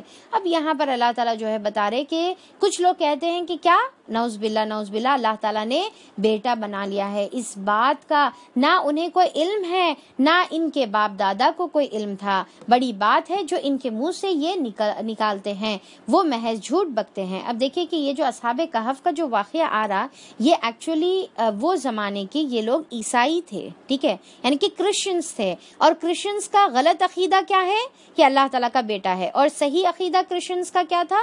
یہی تھا جو ہمارا آج اسلام کا ہے کہ اللہ تعالیٰ کے جو ہے عیسیٰ علیہ السلام اللہ تعالیٰ کے بندے تھے. جو اس سے پہلے اللہ تعالیٰ یہاں پر عبدی ہی کا ورڈ استعمال کرے نا، یعنی کہ ہر نبی بندہ ہوتا ہے، ہر نبی کیا ہوتا ہے؟ بندہ ہوتا ہے. تو وہ بات اللہ تعالیٰ پہلے کلیئر کر دیے. تو اللہ تعالیٰ یہاں پر جو ہے یہ عیسائیوں کے بارے میں، یعنی کہ عیسائی وہ زمانے کے مسلمان تھے. تو یہ جو اصحاب کہف تھے وہ ایکچولی کرسچنز تھے، ٹھیک ہے، اگر ہم سمجھنے کے لیے بول رہے ہیں. ورنہ تو ان کو کیا بولیں گے؟ مسلم بولیں گے، کیونکہ صحیح مذہب کو جو اپنے نبی کے مذہب کو مانتے ہیں، آدم علیہ السلام سے لے کر آخری تک وہ تمام مسلمان تھے. ان لوگ تمام کیا تھے؟ مسلمان تھے. تو اللہ تعالیٰ بول رہے کہ آیت نمبر 5 میں اللہ تعالیٰ بتاتے ہیں اس بات کا نہ انہیں کوئی علم ہے، نہ ان کے باپ دادا کو علم تھا. بڑی بات ہے جو یہ اپنے منہ سے نکال رہے ہیں، اور یہ مزید محض جھوٹ بک رہے ہیں. اچھا، تو اے محمد صلی اللہ علیہ وسلم، شاید کہ تم ان کے پیچھے غم کے مارے اپنی جان کھو دینے والے ہو. تو اب یہ دیکھیے کہ کتنی پیاری آیت ہے، اور آپ صلی اللہ علیہ وسلم کا ہماری ٹورڈ جو محبت تھی وہ یہ آیت میں ڈسکرائب اللہ تعالیٰ کر رہے ہیں. آیت نمبر 6 میں فَلَعَلَّكَ بَاخِعٌ نَفْسَكَ عَلَىٰ آثَارِهِمْ، ایسا لگ رہا کہ آپ اپنی جان جو ہے اپنے نفس کو ہلاک کرنے والے ہیں. إِن لَّمْ يُؤْمِنُوا بِهَذَا الْحَدِيثِ أَسَفًا، کہ اس بار اس غم کے کہ یہ لوگ ایمان کہیں کو نہیں لا رہے. تو آپ صلی اللہ علیہ وسلم کی ہمارے طرف جو ہے خیر خواہی تھی، اور آپ کو بس یہی غم رہتا تھا کہ میری امت جو ہے تمام ایمان لا لے اور تمام جنتی ہو جائے. اب دیکھیے کہ یہاں پر آپ صلی اللہ علیہ وسلم اتنی خیر خواہی کرنے والے ہیں. اب ہمارا اس کے اندر کتنے اسباق ہے دیکھیں. ایک تو ہمارا کیا ایٹیٹیوڈ ہے آپ صلی اللہ علیہ وسلم کی ٹورڈز اور آپ کی تعلیمات کے ٹورڈز. دوسرا ہمارا کیا ایٹیٹیوڈ ہے کہ بینگ اے دائی، ہم بھی خود دائی ہیں، ہمارے اوپر بھی اب یہ آپ صلی اللہ علیہ وسلم کے ذمہ داری ہے. تو ہم بھی کتنے لوگوں کے خیر خواہ ہوتے. کیا لوگوں کا غم ہمارے پاس ایسا ہی کھاتا، ایسے ہی ہم کو جو ہے کھا جا رہا کہ بھائی لوگ سیدھے راستے پر آ جائیں، لوگ جو ہے ہدایت یافتہ ہو جائیں. ہم کو بعض وقت تو ایسے نعوذ باللہ اللہ حفاظت کرے ہماری، کہ ہمارا تو حال یہ ہے کہ ہمارے کو اپنی فیملی کا بھی غم نہیں رہتا کہ ہماری فیملی کون سے راستے پر جا رہی ہے اور کیا کام کر رہی ہے. تو یہ ایک دائی کی صفت ہونی چاہیے کہ وہ غمخوار ہو اور اس کو جو ہے اپنی امت کی فکر ہو. اور پھر چوتھی چیز یہاں پر سیکھنے کی یہ ہے کہ ہمارے غم کیا ہیں. ہم پوچھیں اپنے آپ سے کہ ہمارے جو ہے ہم اور غم کیا ہے. ہمارے ہم اور غم یہی ہے کہ میرے پاس اچھا کپڑے نہیں ہیں, اب عید آنے والی ہے, اب عید میں جو ہے کیا کرنا, ٹیلر جو ہے ٹیلرز پورے بند ہے اور پھر کپڑے بھی نہیں ہیں, اب کیا پہنیں گے عید میں. بس ہمارے ہم اور غم یہی دنیا کے جو ہے پیچھے لگے ہوئے ہیں. ہم اپنی اولاد کے ہم اور غم میں ہیں, یعنی کہ اولاد کی پڑھائی کا کیسا کریں گے, پیسے کہاں سے جمع کریں گے, باہر کیسا جائیں گے, باہر کی ٹکٹ کیسا لگائیں گے, ایبراڈ جا کر پڑھائی, ایبراڈ جا کر کمائی, اور پھر جو ہے اچھے سے گھر, اچھی سی کار, ان کے پاس وہ آ گئی, ہمارے پاس یہ نہیں ہے, ان کے پاس وہ برانڈ ہے, ہمارے پاس یہ والا برانڈ نہیں ہے, انہوں نیا موبائل خرید لیا, ہمارے پاس تو وہی پرانا ڈبہ موبائل پڑا ہوا ہے. تو بس ہمارے ہم اور غم یہی ہے. تو آپ صلی اللہ علیہ وسلم کے کیا تھے کہ ایمان کی فکر کرتے تھے, تو امت کی فکر کرتے تھے. واقعی یہ ہے کہ یہ جو کچھ سر و سامان بھی زمین پر ہم نے جو دیا ہے وہ صرف زینت اللہ تعالیٰ نے بنایا ہے. اب یہاں پر اللہ تعالیٰ یہ مادہ پرستی کی جو میں بات ابھی انٹروڈکشن میں کر رہی تھی, تو یہاں پر اللہ تعالیٰ وہی بتا رہے انا جعلنا ما علی الارض زینۃ لہا, کہ ہم نے جو یہ دنیا بنایا ہے, یہ زمین بنایا ہے, یہ کیا ہے, اس کی زینت اللہ تعالیٰ نے بنایا ہے تاکہ یہ دیکھیں, یعنی کہ یہ پوری دنیا زینت ہے, اٹریکٹیو ہے, بہت زیادہ گلیمرس ہے. ہماری آنکھیں جو ہے دیکھ کر پھٹی کی پھٹی رہ جاتی, کھل جاتی, اٹریکٹ ہوتی اس کے اوپر. تو یہ دنیا اللہ تعالیٰ زینت کے طور پہ بنائے, اور اس لیے بنائے کیا, اس میں گم ہو جانے کا نہیں ہے, بلکہ لنبلوکم, تاکہ تم کو آزما کر دیکھے, ایکم, تم میں سے کون, احسن عملا, اچھے عمل کرنے والا ہے. یعنی کہ اللہ تعالیٰ ایک طرف اٹریکٹیو چیزیں رکھے, ایک طرف اللہ تعالیٰ قرآن رکھے. اب اللہ تعالیٰ بولے کہ اچھا چلو سلیکٹ کرو, اب تم دماغ لگاؤ, کون سی چیز تمہارے کو فائدہ دے سکتی ہے, تم سوچو, جو ہے الٹیمیٹ فائدہ, الٹیمیٹ سکسس کس میں وہ سوچو, اور پھر تم اس کے اوپر جو ہے عمل کرو. تو اللہ تعالیٰ ایک طرف زینت والی دنیا رکھ دیے, اور دوسرا جو ہے ہمیشہ ہمیشہ کی زندگی جنت والی آخرت رکھ دیے. تو چھوٹی سی دنیا کی زینت کے پیچھے جا رہے یا ہمیشہ رہنے والی خوبصورت آخرت کے پیچھے جا رہے, یہ تم اب سوچ لو, اور اب ڈیسائیڈ کر لو کہ تم مادہ پرست بننے والے ہیں یا تم جو ہے خدا پرست بننے والے ہیں. تو اللہ تعالیٰ بول رہے کہ ایکم احسن عملا, کہ تم میں سے کون اچھے عمل کرنے والا ہے. یہ کمپٹیشن کے واسطے ہے دنیا, یہ یہاں پر اللہ تعالیٰ دیکھنے کے واسطے ہمارا ٹیسٹ ہے کہ ہم کون اچھے عمل کرنے والے ہیں. کیا ہم یہاں اچھے عمل نہیں کریں گے, کیا یہ ٹیسٹ میں کامیاب نہیں ہوں گے, کیا یہ دنیا مادہ پرستی کے پیچھے رہ کر ہم اپنی آخرت کا امتحان کو بھول جائیں گے. وَإِنَّا لَجَاعِلُونَ مَا عَلَيْهَا صَعِيدًا جُرُزًا. پھر اللہ تعالیٰ کیا فرماتے ہیں کہ تاکہ ان لوگوں کو اچھا آخرکار ان سب کو ہم ایک چٹیل میدان بنا دینے والے ہیں. پھر کیا کریں گے, یہ پوری دنیا کو اللہ تعالیٰ ایک چٹیل میدان بنا دیں گے. قیامت کا دن آئے گا, اس کے بعد پوری دنیا ختم ہو جائے گی, اور گویا کوئی سلوٹ اس کے اندر باقی نہیں رہے گی. جیسا میدے کی روٹی رہتی نا, تو آپ صلی اللہ علیہ وسلم بتائے کہ ویسی میدے کی روٹی جو ہے اللہ تعالیٰ قیامت کے دن ویسی زمین بن جائے گی. اور پھر اس کے بعد نہ پھر وہاں دولت کام آئے گی, نہ پھر وہاں پر تمہارا علم کام آئے گا, وہاں پر نہ تمہارا اقتدار کام آئے گا. صرف کام آنے والی چیز ہے تو وہ صرف ایمان کام آئے گا. تو یہ چاروں چیزیں اللہ تعالیٰ اس میں بتا دیے. پھر اس کے بعد اللہ تعالیٰ آگے فرماتے ہیں, کیا تم سمجھتے ہو کہ غار اور کتبے والے ہماری کوئی بڑی عجیب نشانیوں میں سے ایک ہے. تو اب یہاں پر اللہ تعالیٰ اللہ تعالیٰ کا خطبہ یہاں پر ختم ہوا فرسٹ, اور فرسٹ سٹوری یہاں پر ہماری سٹارٹ ہوں گی. اور اس میں اللہ تعالیٰ پوچھ رہے, کیا تمہارے کو عجیب دکھ رہا جو اصحاب کہف کے بارے میں جو بات ہے. اور ان کو دیکھیے کہ اصحاب کہف بھی کہتے ہیں, یا جو ہے اصحاب الرقیم بھی جو ہے ان کو کہتے ہیں. تو اب یہاں پر جو ہے اچھا بسم اللہ الرحمن الرحیم. تو اس میں کیا بتایا جا رہا ہے, آگے میں کنٹینیو کرتی ہوں, ٹھیک ہے. اچھا اللہ تعالیٰ بول رہے کہ اتنے سارے بڑے بڑے اللہ تعالیٰ کی نشانیاں ہیں, اور اس کے اندر تمہارے کو یہ والی نشانی عجیب دکھ رہی ہے. اچھا چلو اب ہم تمہارے کو بتاتے ہیں کہ وہ نشانی کے اندر جو ہے کیا بات تھی.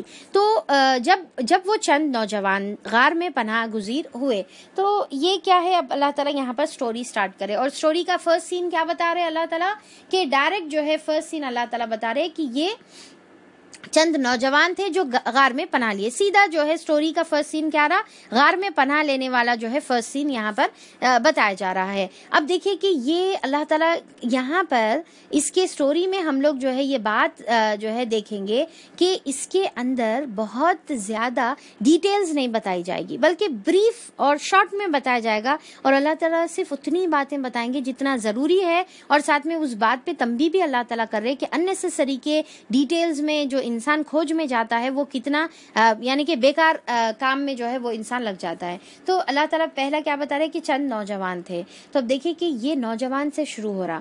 تو یہاں پر آج اگر ہم دیکھیں گے ہمارے اب ہم فی الوقت دور میں کہ نوجوان کیا کرتے, اب آپ امیجن کریے یہاں پر بھی اللہ تعالیٰ بولے کہ کچھ نوجوان ہیں جو غار میں ہیں. تو آپ امیجن کریے کہ نوجوان ملتے ہیں اور ایک جگہ پر جاتے ہیں تو کیا کرتے ہیں, ہنگامہ کرتے ہیں, ہلہ مچاتے ہیں, شرارتیں کرتے ہیں, بدماشیاں کرتے ہیں. آپ اکثر کبھی اتفاق ہوا ہوگا خاص طور پہ جاگنے کے راتوں میں کہ کس طریقے سے گاڑیاں لے کر زور زور سے آوازیں کرتے ہوئے روڈ پر جو ہے جاتے ہیں.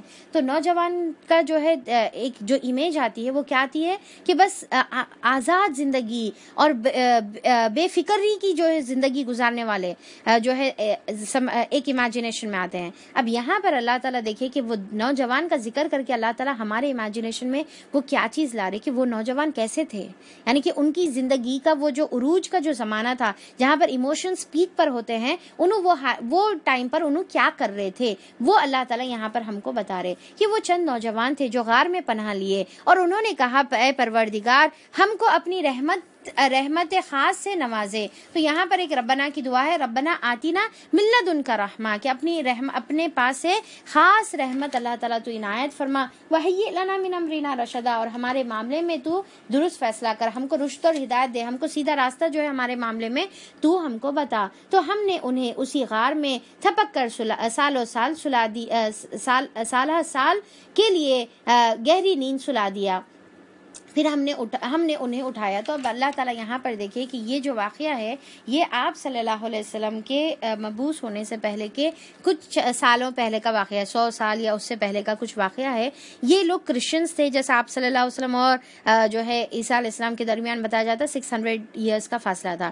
تو یہ کرسچینٹی کو فالو کرنے والے یہ کچھ نوجوان تھے, پر وہ ٹائم پر یہ تھا کہ کرسچینٹی بہت زیادہ عروج پر نہیں تھی, یعنی کہ بہت زیادہ اس کے فالوورز یا بہت زیادہ اس کا جو ہے وہ نہیں تھا, بلکہ ابھی یہودیت ہی باقی تھی. اور بنی اسرائیل کا یہ جو سلسلہ چل رہا ہے یہودیت کا, تو وہاں کا جو بادشاہ تھا جو بھی بادشاہ تھا, تو اس نے یہودیوں کی بدماشیوں کی وجہ سے, ان کی چالوں کی وجہ سے ان کو خوب جو ہے مار پیٹ کر, جیسا ابھی ہم لوگ سورہ اسراء میں پڑھے تھے نا, بخت نصر کے بارے میں ہم لوگ پڑھے تھے, تو خوب اس کو جوتے پڑے بنی اسرائیل یعنی کہ یہودیوں کو, اور ان کو نکال دیے. اب یہاں پر وہ شہر میں یہودی تو نکل گئے پر عیسائی کچھ باقی تھے, اور عیسائی جو ہے اپنے صحیح مذہب پر باقی تھے, ایک اللہ کی عبادت کرنے والے تھے.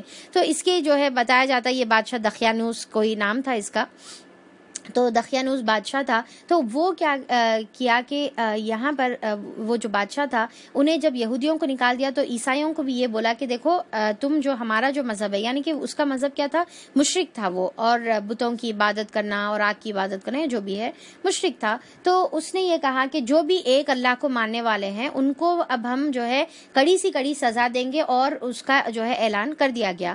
تو اب یہ جو چند نوجوان تھے, اب یہ لوگ بولے کہ ہم شرک کرنا تو ہمارے سوال ہی نہیں پیدا ہوتا, جب ہم ایک خدا ہم کو مل گیا تو اس کے بعد شرک کے طرف واپس پلٹنا ہمارے تو سوال ہی نہیں پیدا ہوتا, تو لہٰذا اب ہم کیا کریں گے. تو وہ لوگ ڈیسائیڈ کرے, وہ چند نوجوان جو بھی تھے وہ لوگ ڈیسائیڈ کرے اور بولے کہ چلو ہم جا کر جو ہے ایک جگہ پر چھپ جاتے ہیں, اور اس کے بعد جو ہے اللہ تعالیٰ سے دعا کرتے ہیں, اللہ تعالیٰ کی مدد مانگتے ہیں, دیکھیں گے پھر اللہ تعالیٰ ہمارے معاملے میں جو بھی فیصلہ کرے پھر اللہ کی مرضی ہے. تو یہ لوگ اپنا دین کو بچانے کے لیے, اپنا ایمان کو بچانے کے لیے اور واپس کفر میں نہیں پلٹنے کے لیے انہوں کیا کرے, غار میں جا کر پناہ لے لیے. اب دیکھیے کہ جیسا میں ابھی بتائی تھی نا کہ ایون صحابہ اکرام کو اس کے اندر میسج تھا کہ اگر تمہارے پاس ایسی سچویشن آ رہی جہاں پر تمہارے کو جو ہے تم پروسیکیوشن کا نشانہ بن رہے, تمہارے اوپر جو ہے ظلم اور زیادتی ہو رہی, تو پھر تم یہ کرو کہ اپنے لیے پناہ طلب کر لو وہاں پر جہاں پر تم اسلام پر عمل کر سکتے. اور آج یہ ہمارے لیے, وہاں صحابہ کے لیے تھا, آج ہمارے لیے بھی یہ سبق ہے کہ ہم کو اپنے دین سے پھرنا نہیں ہے, چاہے ہم کو کچھ بھی کرنا پڑے، چاہے ہم کو جو ہے اپنا گھر بار چھوڑنا پڑے، پر دین سے پھر جانا ہمارے لیے بالکل بھی جو ہے یعنی کہ سوال ہی جو ہے پیدا نہیں ہونا۔ تو اب یہ چند نوجوان کیا کرے، جا کر غار میں پناہ لے لیے۔ تو اب اللہ تعالیٰ یہاں پر ان کو اللہ تعالیٰ سے پھر دعا کرے، کیا دعا کرے کہ ہمارے پروردگار ہماری طرف سے اپنی خاص رحمت عنایت فرما، کہ بغیر تیری رحمت کے پھر ہم اسلام پر عمل بھی نہیں کر سکتے، اسلام پر جم بھی نہیں سکتے، اور دوسرا ہمارے لیے اب رشد و ہدایت نصیب فرما، یعنی کہ ہمارے کو گائیڈ کریے کہ یہ سچویشن پہ ہم کیا کرنا چاہیے۔ تو اب دیکھیں کہ ہم بھی اپنے ایمان کے ذریعے سے جبھی بھی آزمائش میں مبتلا ہوں، جیسا انڈیا کے بھی جو حالات ہے، تو ہم کو یہ دعا کثرت سے پڑھنے کا ہے کہ اللہ تعالیٰ یہ سچویشن ہم ایسی آ گئے ہوئے ہیں، اب یہ سچویشن میں اب ہمارے کو آپ گائیڈ کریے کہ ہم یہ سچویشن میں کیا کریں، آپ اپنی طرف سے راستہ بنائیے، آپ اپنی طرف سے مدد کریے، آپ اپنی طرف سے ہم پر رحمت کریے اللہ تعالیٰ، یہ مصیبتوں سے نکلنے کے لیے اللہ تعالیٰ تو راستہ بنائیے۔ تو انشاءاللہ اللہ تعالیٰ راستہ ضرور بنائیں گے، اور بنا بھی چکے اللہ تعالیٰ کچھ حد تک، اور جو ہے مزید ہم پھر اللہ تعالیٰ کا دامن پکڑے رہیں گے تو اللہ تعالیٰ ہمارے لیے آسانیاں پیدا فرمائیں گے۔ تو آیت نمبر 10 میں یہ دعا دی گئی ہے، یہ آپ لوگوں کا آج کا اسائنمنٹ بھی رہے گا، آپ کو یہ دعا یاد کرنی ہے۔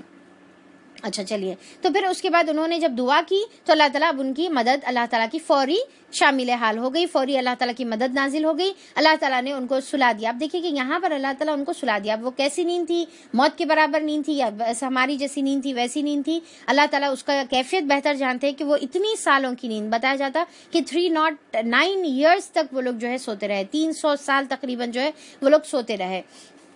تو اللہ تعالیٰ نے ان کو سلا دیا، اور اللہ تعالیٰ اس کے اوپر قادر ہے، بالکل قادر ہے یہ کرنے پر۔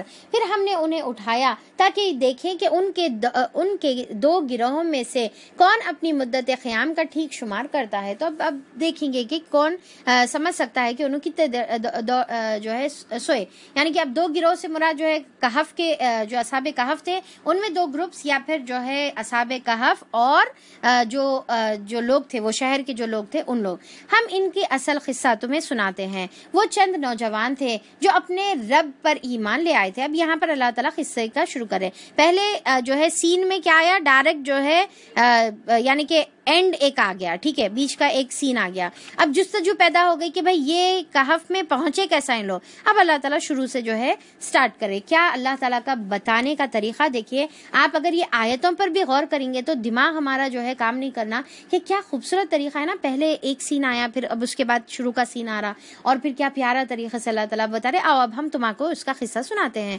تو اپنے رب پر ایمان لے کر آئے تھے اور ہم نے ان کو ہدایت میں ترقی بخشی تھی۔ اب دیکھیں کہ یہ جو ہے جوانی کے دور پر ایمان لا رہے، اور اس سے پہلے بھی ہم لوگ پڑھے تھے نا کہ جوانی کی عبادت اللہ تعالیٰ کو سب سے زیادہ پسندیدہ عبادت ہے، اور جوانی ہمارے جو ہے پورے جتنے ہمارے فیکلٹیز ہوتے ہیں، ہماری آنکھ کان اور ہماری صلاحیتیں، ہماری انرجی، ساری چیزیں عروج پر رہتے، وہ عروج کے دور پر ہما کو اس کو صحیح استعمال کرنے کا ہے، جس طریقے سے یہ نوجوان استعمال کریں، اور یہ نوجوان استعمال کرنے سے آج ان کا واقعہ قرآن کے اندر موجود ہے، ان کا واقعہ ایز اے نوجوان کے طور پر قرآن کے اندر موجود ہے، اور اللہ تعالیٰ وہ نوجوان تھے بول کر اللہ تعالیٰ بول سکتے تھے وہ کچھ لوگ تھے، نوجوان تھے بول کر اللہ تعالیٰ وہ چیز کو ہائی لائٹ کرے، یعنی کہ وہ جو عروج کا زمانہ ہے، ہمارا پیک جو ہے ایج ہوتی ہے ہماری، وہ ٹائم پر ہم اللہ تعالیٰ کی راہ میں اپنے آپ کو دینے والے بن جائیں، لگانے والے بن جائیں، ہماری وہ صلاحیتیں ہم اللہ تعالیٰ کے لیے لگائیں۔ تو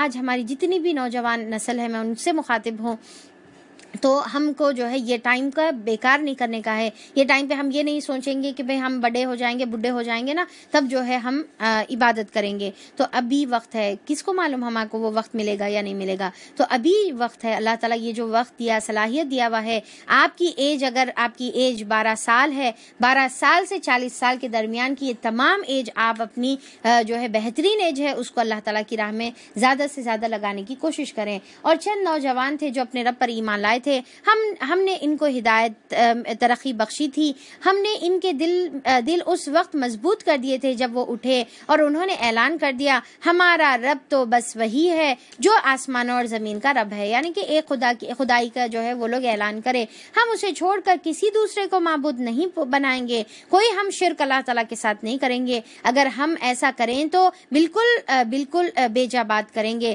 پھر انہوں نے آپس میں ایک دوسرے سے کہا یہ ہماری قوم تو رب کائنات کو چھوڑ کر دوسرے خدا کو مان بیٹھی ہے، یہ لوگ ان کے معبود ہونے پر کوئی واضح دلیل کیوں نہیں لاتے، آخر اس شخص سے بڑا ظالم کون ہو سکتا ہے جو اللہ تعالیٰ پر جھوٹ باندھے کہ اللہ کا کوئی شریک ہے، اب جبکہ تم ان سے اور ان کے معبود غیر اللہ سے بے تعلق ہو چکے ہو تو چلو اب فلاں غار میں چل کر پناہ لے لو، تمہارا رب تم پر اپنی رحمت کا دامن وسیع کر دے گا اور تمہارے کام کے لیے سر و سامان مہیا کرے گا۔ اب دیکھیں کہ کچھ وقت ایسا رہتا، سچویشن ایسی رہتی کہ دیکھیں کہ دین کی دعوت ہم کو دینا ہے اور دین سے پیچھے نہیں ہٹنے کا ہے، پر کچھ وقت ایسا رہتا کیونکہ وہ چند نوجوان تھے، اللہ تعالیٰ بتا رہے چند تھے، ٹھیک ہے، تو اس کا مطلب ان کی تعداد بہت کم تھی، ابھی انہوں زور نہیں پکڑے تھے، تو اللہ تعالیٰ بول رہے کہ ابھی تم تو ایسی سچویشن میں جب ہم بالکل نہیں کے برابر ہوتے ہیں تو وہاں پر پہلے ہم کیا کرنا ہے، اپنے دین پر جمنا ہے، اپنے آپ کو مضبوط کرنے کا ہے، اللہ کی مدد جو ہے طلب کرنے کا ہے، اس کے بعد پھر ہمت کر کے ہم پھر میدان میں نکلنا ہے دعوت کے لیے بھی اور ان کا مقابلہ کرنے کے لیے بھی۔ تو اب یہاں پر ابھی جب کمزور ہے، بہت کم ہے، تو انہوں بولے کہ چلو غار میں چلو، اب اللہ سے دعا مانگیں گے، اللہ سے مدد مانگیں گے، پھر اللہ تعالیٰ جو ہم کو گائیڈ کریں گے اس کے حساب سے ہم عمل کریں گے۔ تمہارا رب تم پر اپنی رحمت کا دامن وسیع کر دے گا اور تمہارے کام کے لیے سر و سامان مہیا کرے گا۔ تم انہیں غار میں دیکھتے تو تمہیں یوں نظر آتا کہ سورج جب نکلتا تو ان کے غار کو چھوڑ کر دائیں جانب چڑھ جاتا۔ اب دیکھیں کہ یہاں پر جو انسان اللہ کی راہ میں نکلتا ہے، اللہ تعالیٰ ان کی پھر مدد بھی ایسی ہی کرتا ہے، جیسے آپ صلی اللہ علیہ وسلم کی ہجرت کے ٹائم پہ کیسی مدد کیے کہ بالکل جو ہے کیف کے اوپننگ پر آ کر کھڑے ہوئے ہیں، انٹرنس پر کھڑے ہوئے ہیں، پر انہوں اگر نیچے اپنے پیر کی طرف بھی دیکھتے تو نظر آ جاتا، پر اللہ تعالیٰ نے مدد کی۔ اسی طریقے سے ان کی بھی اللہ تعالیٰ نے مدد کی، کیا کہ ان کے غار کو ایسے جو ہے اللہ تعالیٰ حفاظت کرے کہ سورج جب نکلتا تو پھر ان کی طرف جو ہے سورج کی روشنی نہیں جاتی اور وہ اندھیرے میں ہی رہتے، اور پھر ایسا لگتا کہ وہ دائیں جانب چڑھتا جاتا ہے، پھر جب غروب ہوتا ہے تو اس سے بچ کر بائیں جانب اتر جاتا ہے، اور وہ ہیں کہ غار کے اندر ایک وسیع جگہ میں پڑے ہیں۔ یہ اللہ تعالیٰ کی نشانیوں میں سے ایک نشانی ہے، جس کو اللہ تعالیٰ ہدایت دے وہی ہدایت پانے والا ہے، جسے اللہ تعالیٰ بھٹکا دے اس کے لیے تم کوئی ولی اور مرشد نہیں پاؤ گے۔ کوئی مرشد وہاں پر نہیں ملیں گا، کوئی ولی نہیں ملیں گا، اگر اس نے ہدایت سے بھٹک گیا تو کوئی ہماری مدد کے لیے نہیں آ سکے گا۔ اور پھر کیا ہے، تم انہیں دیکھ کر یہ سمجھتے کہ وہ جاگ رہے ہیں حالانکہ وہ سو رہے تھے، ظاہری ایسا دکھ رہا کہ جاگ رہے، ہم انہیں دائیں اور بائیں کروٹ دلواتے رہتے تھے، یعنی کہ اب جیسا ایک ہی جگہ سوتے تو دیکھیں بیڈ سورز ہو جاتے، رائٹ، تو اللہ تعالیٰ کیا کرے، ان کی تمام چیزوں کی حفاظت کرے، سورج کی روشنی سے جو ہے گل سڑ نہیں جانا، اور پھر جو ہے کروٹ بھی بدلا رہے اللہ تعالیٰ، پھر ان کو چھاؤں کے اندر رکھے، جیسا ہم دیکھتے نا کہ سردی کے مقام جیسا رہتا، ٹھنڈی جگہ رہتی تو چیزیں زیادہ دیر تک خراب نہیں ہوتی، پریزرو رہتی، تو اسی طریقے سے اللہ تعالیٰ ان کو دھوپ سے بچا رہے، ان کو کروٹیں بھی دلا رہے، کیا انتظام اللہ تعالیٰ ظاہری طور پہ کر رہے، حالانکہ اللہ کو یہ تمام چیزوں کی کرنے کی ضرورت بھی نہیں ہے، بھائی وقت اللہ تعالیٰ روک دے تو روک بھی سکتے اللہ تعالیٰ، پر اب یہاں پر اللہ تعالیٰ یہ ظاہری اسباب سے بھی پھر ان کی ساری مدد کرے۔ اور ان کا کتا غار کے دہانے پر ہاتھ پھیلائے بیٹھا تھا، اگر تم کہیں جھانک کر انہیں دیکھتے تو الٹے پاؤں بھاگ کھڑے ہوتے، اب کتا جیسے کا ویسا بیٹھا ہوا ہے، اس کو جو ہے اللہ تعالیٰ حفاظت کے لیے وہاں پر رکھے ہوئے ہیں، اور پھر ساتھ میں کیا ہے کہ اس کی ایسی دہشت ناک، یعنی کہ بعض کتے رہتے نا دکھنے میں خطرناک دکھتے رہتے، تو دہشت ناک طریقے سے اللہ تعالیٰ وہ منظر کو قائم رکھے ہوئے تھے کہ کوئی وہاں پر قریب بھی نہیں جا سکتا تھا، تم پر ان کے نظارے سے دہشت بیٹھ جاتی، اور اسی عجیب کرشمے سے ہم نے انہیں اٹھا بٹھایا۔ تو اب یہاں پر جیسا اللہ تعالیٰ ان کو اتنے سال سلائے، اسی طریقے سے اللہ تعالیٰ ان کو اٹھا کر بٹھائے تاکہ ذرا آپس میں پوچھ گچھ کر لیں۔ ان میں سے ایک نے پوچھا کہ کہو کتنی دیر تم اس حال میں تھے، دوسرے نے کہا شاید دن یا اس کا کچھ کم حصہ ہم لوگ اس حال میں رہتے ہوں گے۔ تو اب یہاں پر جیسا ہوتا نا ہمارے ساتھ بھی ہوتا کہ کافی گہری نیند میں اگر ہم سو کے اٹھے تو ایسا سمجھ میں نہیں آتا دن ہے رات ہے، کیا چل رہا سمجھ میں نہیں آتا، تو اسی طریقے سے جو ہے اللہ تعالیٰ یہاں پر ان کو ایسا دکھا بالکل چند دیر سو کر اٹھے، پھر وہ بولے اللہ ہی بہتر جانتا ہے۔ اب دیکھیے کہ بحث بیکار بحثاں کریچنے، یہاں پر یہ واقعے میں سب سے امپورٹنٹ جو سبق ہم کو ملتا ہے، بیکار چیزوں کے پیچھے بحث نہیں لگنا۔ بعض وقت اپنی چھوٹی چیز کے پیچھے بحث لگ جاتے، اب ایک آواز ہے ٹن بول کی آواز ہے، کون ہے باہر جا کے دے، کون ہے ارے میرے کو دکھا ایسا، انہوں ہے نہیں جی میرے کو آواز دی ہے، انہوں ایک بولتا ہے ایسا، انہوں ایک بولتا ہے ایسا، ارے بیکار چیزوں کے پیچھے بحثوں میں ہم جو ہے لگ جاتے ہیں، میرے خیال سے ایسا ہوں گا، میرے خیال سے ویسا ہوں گا، جو بھی ہے یہ سوچ لیتے بیٹھ جاتے۔ تو اب یہاں پر اللہ تعالیٰ کیا بتا رہے کہ پھر وہ بولے اللہ ہی بہتر جانتا ہے کہ ہم کتنے وقت اس حال میں گزارے، تو بیکار چیزوں میں پیچھے نہیں لگے، چلو اب اپنے میں سے کسی کو چاندی کا ایک سکہ دے کر شہر کی طرف بھیجو، اور وہ سکے اور وہ دیکھے کہ سب سے اچھا کھانا کہاں پر ملتا ہے۔ تو اب یہاں پر اب انہوں اتنی دیر سوئے رہے، تو ڈیفینیٹلی انسان ہے، اٹھتے ساتھ ہی سب سے پہلے کیا ہوا، بھوک لگی، تو انہوں بولے کہ جاؤ جا کر جو ہے آہستہ سے چپ کے اظہار مت کرو، معلوم نہیں ہونا لوگوں کو کہ ہم یہاں پر ہے بول کر، دیکھ کر احتیاط سے جاؤ اور جا کر وہاں پر دیکھو کہ سب سے اچھا کھانا کہاں پر ملتا ہے۔ تو اسکا کا مطلب یہاں پر ورڈ جو استعمال ہوا ہے ایوہا اسکا طعام، کہ طعامہ کہ اچھا کھانا، اچھے کھانے سے مراد پاکیزہ، اسکا کا مطلب کیا ہے، پاکیزگی سے ہے، تو پاکیزہ کھانا۔ تو جو ایمان والا ہے وہ یہ نہیں دیکھتا کہ ذائقہ کس میں اچھا ہے، وہ یہ دیکھتا ہے کہ پاک کون سا کھانا ہے، یہ نہیں کہ بس جو ہے کوئی بھی، اب خاص طور پہ ہم جو ہے ریسٹورینٹ جاتے ہیں تو اس میں بہت زیادہ احتیاط کریں، خیال رکھیں کہ ہم جو ہے صرف اپنی زبان کے ذائقے کو دیکھتے ہیں، یا نہیں اس کے جیسا ٹیسٹ تو کہیں بھی نہیں آتا، ٹھیک ہے، پر اب وہ چاہے حلال طریقے سے سلاٹر کیا ہوا ہو یا حرام طریقے سے، وہ نہیں دیکھتے، بس ہم یہ دیکھتے کہ بھئی یہاں کا ٹیسٹ ابا اس کے جیسے بات ہی کہیں نہیں آتی۔ تو ہمارے کو ساتھ میں جو ہے کیا دیکھنے کا ہے، ایمان کا تقاضا یہ ہے کہ ہم حلال اور پاکیزہ رزق کے بھی جو ہے ہم احتیاط کریں، اس کے بارے میں بھی ہم احتیاط کریں۔ تو دیکھیے وہ لوگ کیا بول رہے ہیں کہ پاک کھانا کہاں پر ملتا ہے، وہ دیکھ کر حلال کھانا، پاک کا مطلب اسلام میں حلال کھانا جو پاکیزہ، ظاہری اور باطنی طریقے سے پاکیزہ ہو، تو وہ دیکھیں وہاں سے وہ کچھ کھانا لے آئے، اور چاہیے کہ ذرا ہوشیاری سے کام لے، یعنی کہ جو ہے نرمی سے کام لے۔ یہاں پر جو ورڈ استعمال کیا گیا ہے ول یتلطف، کہ یتلطف کا مطلب لطف سے ہے، لطف کا مطلب کیا ہے، احتیاط، باریک بینی سے پھونک کر قدم رکھنا، یا پھر جو ہے محبت اور پیار سے معاملہ کرنا، یعنی کہ بیکار کی بحث اور مباحثے میں مت لگ جاؤ کہ سارے لوگوں کا اٹینشن تمہاری طرف جو ہے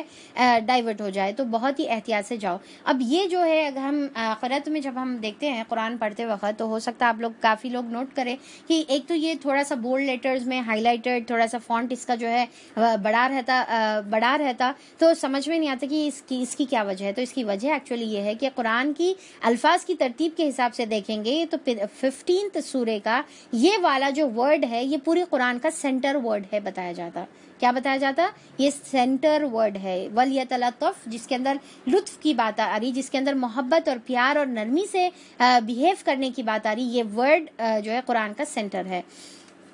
تو پھر اس کے بعد وہ کیا بولے کہ ذرا تھوڑا سا احتیاط اور پیار محبت سے معاملہ کرو اور احتیاط سے کھانا لے کر آؤ۔ تو پھر جو ہے انہوں کیا بتایا کہ ایسا نہ ہو کہ کسی کو ہمارے یہاں ہونے کی خبر تم دے بیٹھو، اگر کہیں ان لوگوں کا ہاتھ ہم پر پڑ گیا تو پھر بس ہم کو سنسار ہی وہ کر ڈالیں گے، تو جیسا ان کو معلوم ہوگا تو وہ لوگ ہم کو کیا کریں گے، پکڑ کر مار دیں گے، ہم کو پکڑ کر جو ہے سنسار کر دیں گے، یا پھر زبردستی ہمیں اپنی ملت پر واپس کر لیں گے، یعنی کہ شرک میں، اور ایسا ہوا تو ہم پھر کبھی فلاح نہیں پا سکتے۔ ایک بار توحید آنے کے بعد پھر شرک میں پلٹنا کیا ہے، ہمیشہ کے نقصان ہے۔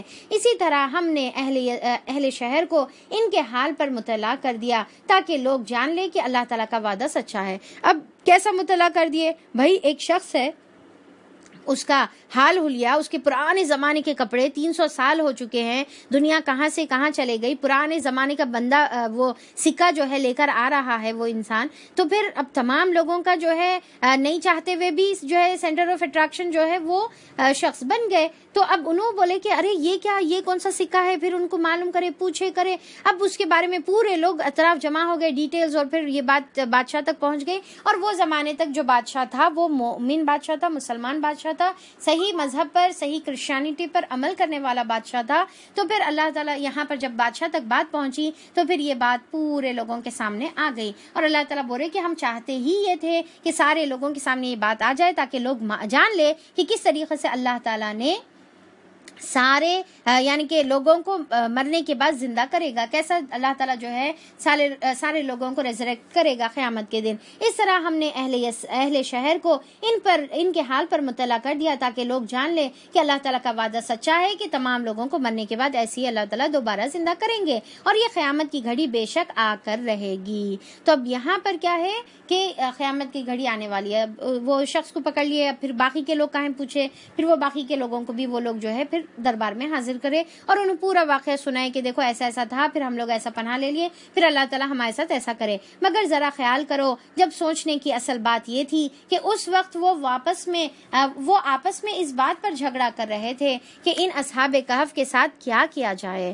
تو اب جیسا یہ تمام واقعہ ہوا، پھر اس کے بعد وہ لوگ بولے کہ نہیں، پھر ہم اپنے واپس غار میں جاتے ہیں۔ اللہ کے حکم سے پھر وہ لوگ غار میں چلے گئے۔ اس کے بعد پھر غار میں اللہ تعالیٰ نے ان کی روحوں کو قبض کر لیا۔ تو اب یہاں پر یہ جو واقعہ ہوا، اسے سائن اور اسے سبق کیا لینے کا تھا کہ اللہ تعالیٰ اتنی بڑی سائن ہے اللہ کی، اللہ تعالیٰ نے اتنے سال ان کو جو ہے زندہ رکھا، یا پھر اتنے سال تک ان کو مار کر اللہ تعالیٰ نے ان کو دوبارہ زندگی اللہ تعالیٰ نے بخشی، اور پھر اللہ تعالیٰ اپنے بندوں سے کیسی مدد کرتا ہے، اللہ تعالیٰ کی توحید پر کیسا قائم رہنا ہے، جو ہمارے عقیدے اس کو درست کرنا ہے، اور اگر ہم کریں گے تو اللہ تعالیٰ ہماری بھی ایسی مدد کرے گا۔ یہ تمام جو واقعات تھے، اس سے جو قصہ لینے کا تھا، سبق لینا تھا، اب انہوں کیا کرے۔ اب دیکھیے کہ ان اصحاب کہف کے ساتھ کیا کیا جائے۔ کچھ لوگوں نے کہا ان پر ایک دیوار چن دو۔ اب انہوں بولے کہ بھائی انہوں اصحاب کہف تھے، غار سے آئے تھے، غار میں چلے گئے، بس وہ غار کا جو سرانہ ہے، یعنی کہ دفن کرنا پڑتا نا، انسان جب مرتا ہے تو دفن کرنا پڑتا، تو اپن کیسے دفن کریں گے؟ وہ جو غار کا جو اوپننگ ہے اس کو ہم بند کر دیں گے۔ تو کچھ لوگوں نے یہ بات کہی، پر اس میں سے اور ایک سٹیپ آگے ہمارے ماشاء اللہ بارک اللہ لوگ دیکھیے، اب ان کا رب ہی ان کے معاملے میں جو بھی چاہے وہ بہتر فیصلہ کرے۔ پر دوسرے لوگوں نے کیا کہا؟ مگر جو لوگ ان کے معاملات پر غالب تھے، اب دیکھیے کہ جو لوگوں کو دنیا پرستی میں جو لگے ہوئے رہتے، غالب تھے کا مطلب کیا ہے؟ جو تھوڑا سا رسوخ رکھتے تھے، یعنی کہ مال اور دولت کے حساب سے، پوزیشن کے حساب سے جو ہے اثر اور رسوخ رکھتے تھے، ویسے لوگوں نے کیا کیا؟ کیا بولے کہ انہوں نے کہا کہ ہم تو ان کے اوپر ایک عبادت گاہ بنا لیں گے۔ کیا بنا لیں گے؟ کہ ہم تو جو ہے لَنَتَّخِذَنَّ عَلَيْهِمْ مَسْجِدًا، ہم تو ان کے اوپر مسجد بنا لیں گے اور اب ان کی ہی عبادت شروع کر دیں گے۔ یہ دیکھیے ایسا شرک جو ہے آتا ہے، یعنی کہ وہ جو لوگ تھے انہوں کیا کرے، کیا میسج دے کر گئے، کیا ان کے تعلیمات تھے، انہوں کیا سکھا کر گئے، وہ سب بھول جا کے کیا کرے، ان کے اوپر مسجد بنا دیا۔ آج بھی یہ ہمارے معاشرے میں ایسی ہوتا ہے۔ جو ہمارے بزرگان دین تھے، اتنے جو ہے یعنی کہ ایکسلنٹ لیول کے اوپر کام کرے، یا پھر ایکسلنٹ لیول بھی میں سمجھتی ہوں کہ ورڈ ان کے تعریف میں کم ہے، تو اتنی بہترین ان کی جو ہے کوششیں اور قربانیاں تھی دین کے واسطے، وہ ساری قربانیاں چھوڑ دے کر اب ان کی جو ہے خبروں کو عبادت گاہ بنا لیے ہوئے ہیں، اور ان کو جو ہے پوج لیتے چاٹ لیتے بیٹھے ہوئے ہیں، اور ان کی تمام تعلیمات کو بھول گئے، تمام جو ہے ان کی عبادت کو بھول گئے، عبادت جو ان لوگ کرتے تھے، جو ہم کو طریقہ سکھا کر گئے وہ بھول گئے، اور پھر ان کی سمجھ رہے عقیدت یہ ہے کہ ان کو جو ہے جا کر سجدہ کریں۔ تو یہ ان کی عقیدت نہیں ہے، عقیدت ان کی یہ ہے کہ ان کی تعلیمات پر عمل کیا جائے۔ تو اب یہاں پر دیکھیں کہ یہ لوگ کیا بولے کہ ہم اس کو عبادت گاہ بنا لیں گے۔ تو پھر اس کے بعد جو کچھ لوگ کہیں گے کہ وہ 3 تھے اور چوتھا ان کا کتا تھا۔ اب یہاں پر اللہ تعالیٰ بول رہے کہ دیکھو اصل بات کیا تھی، ان کی تعلیمات کو سننا۔ دوسرا اب یہاں کیا کرے، ایک تو یہ بحث پہلے چھڑی کہ بھئی ان کا معاملہ کیا کرنا، چن دینا یا ان کے اس پہ مسجد بنا لینا۔ دوسرا کیا کرے، اب اس کے جو ہے ڈسکشن کیا ہو رہا کہ کتنے لوگ تھے، کچھ لوگ بول رہے 3 تھے، چوتھا کتا تھا، اور کچھ دوسرے کہتے ہیں کہ 5 تھے، چھٹا ان کا کتا تھا، یعنی کہ بیکار کی ڈیٹیلز میں۔ بھائی کتا 1 تھا، 2 تھا، 10 تھے، وہ لوگ 4 تھے، 10 تھے، 8 تھے، 7 تھے، اسے کیا کرنے کا ہے؟ اصل بات کیا ہے؟ سبق لینے کا ہے۔ تو ہمارے کو بھی دیکھیے کہ قرآن کے اندر اللہ تعالیٰ نے اتنے سارے سٹوریز اللہ تعالیٰ بیان کرے ہوئے ہیں، اتنے سارے واقعات اللہ تعالیٰ رکھے ہوئے ہیں، تو واقعات کی ڈیٹیلز میں ہم کو نہیں جانے کا ہے، بیکار کی اننیسیسری کی ڈیٹیلز میں جا کر وہ کتنے تھے۔ اب دیکھیے سورہ یوسف بھی ہم پڑھے، سورہ یوسف پڑھے تو اللہ تعالیٰ یہ نہیں بتائے کہ یوسف علیہ السلام کون سے شہر سے تھے، وہ بھی نہیں بتایا اللہ تعالیٰ، کون سے شہر سے تھے تک نہیں بتائے۔ پھر ان کے کیا بتائے، 10 ان کے جو ہے 11 بھائی تھے، 11 بھائی کے کیا کیا نام تھے، کون بڑے تھے کون چھوٹے تھے، بڑے کا نام یہ تھا، چھوٹے کا نام یہ تھا، ایسا تھا، وہ کچھ بھی اللہ تعالیٰ نہیں بتائے۔ پھر جو ہے صرف یہ بادشاہ کے بارے میں بتا دیا، اس کی ڈیٹیلز نہیں ہے، وہ عزیز مصر کے بارے میں بتا دیا، اس کی کوئی ڈیٹیلز نہیں ہے، وہ عورت کے بارے میں بتا دیا، اس کی کوئی ڈیٹیلز نہیں ہے۔ اب بعض لوگ بولتے کہ زلیخا تھے اور پھر انہوں شادی کر لیے اور پھر ایسا ویسا، روایتیں ہیں بائبل میں موجود ہے، بائبل میں انیسیسری کی کافی ڈیٹیلز ہے، اب اللہ تعالیٰ ہم کو نہیں بتائے تو اس کا کیا مطلب ہے کہ وہ ڈیٹیلز کی ضرورت نہیں ہے، جو سبق ہے وہ امپورٹنٹ ہے اور جو سبق ہے وہ ہم کو لینے کا ہے۔ اب یہاں پر بھی اللہ تعالیٰ اصحاب کہف کا ڈیٹیلز بتا دیے، اب جتنی ضرورت تھی وہ بتا دی، اس میں سے سبق لو، پر اس میں سے جو ہے کچھ لوگ کیا کریں گے، ڈیٹیلز کیا تھے، کتنے تھے، کہاں تھے۔ اب بعض لوگ یہ بولتے ہیں اچھا ایٹ پریزنٹ ان کی جو خبر ہے وہ کہاں ہے، ایٹ پریزنٹ کون سے ایریے میں آتی, کون سے کنٹری میں آتی, اور وہ کنٹری میں اب فی الوقت اس کی کیا پوزیشن ہے, کیا کرنے کا ہے اس کی ڈیٹیلز میں, یہ واقعہ اللہ تعالیٰ بتا دیے. ہاں ٹھیک ہے, معلوم کرنا ہے تو معلوم کر سکتے, پر اصل کیا ہے اس کی مین اسٹوری کی جو مورل ہے یا اسٹوری کا جو سبق ہے وہ ہم کو نہیں بھولنا ہے. اب یہاں پر اللہ تعالیٰ یہ جو نقشہ کھینچ رہے کہ ان لوگوں کی جو آپس کی سرگوشیاں تھی, جو ان کا کنورزیشن تھا, وہ اللہ تعالیٰ بتا کے یہ بتا رہے کہ ایسی بیکار باتوں میں تم کو نہیں پڑنا ہے. ٹھیک ہے, ایسی بیکار باتوں میں تم کو نہیں پڑھنے کا ہے. کیا کہ 5 تھے اور 6 ان کا کتا تھا, یہ سب بے تکی کی ہانک رہے ہیں. اور کچھ لوگ کہتے ہیں کہ وہ 7 تھے اور 8واں ان کا کتا تھا.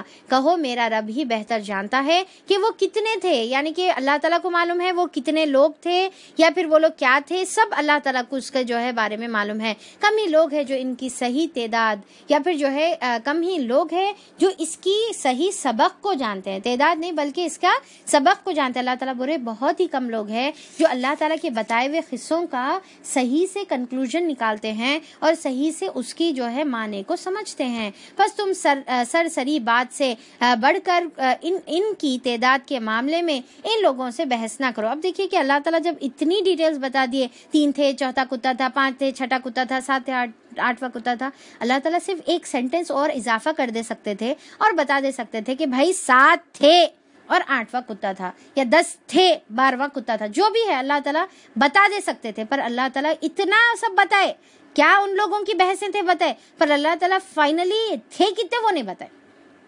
اور اس سے کیا سمجھ میں آ رہا کہ جو چیز امپورٹنٹ نہیں ہے وہ اللہ تعالیٰ نہیں بتائیں گے.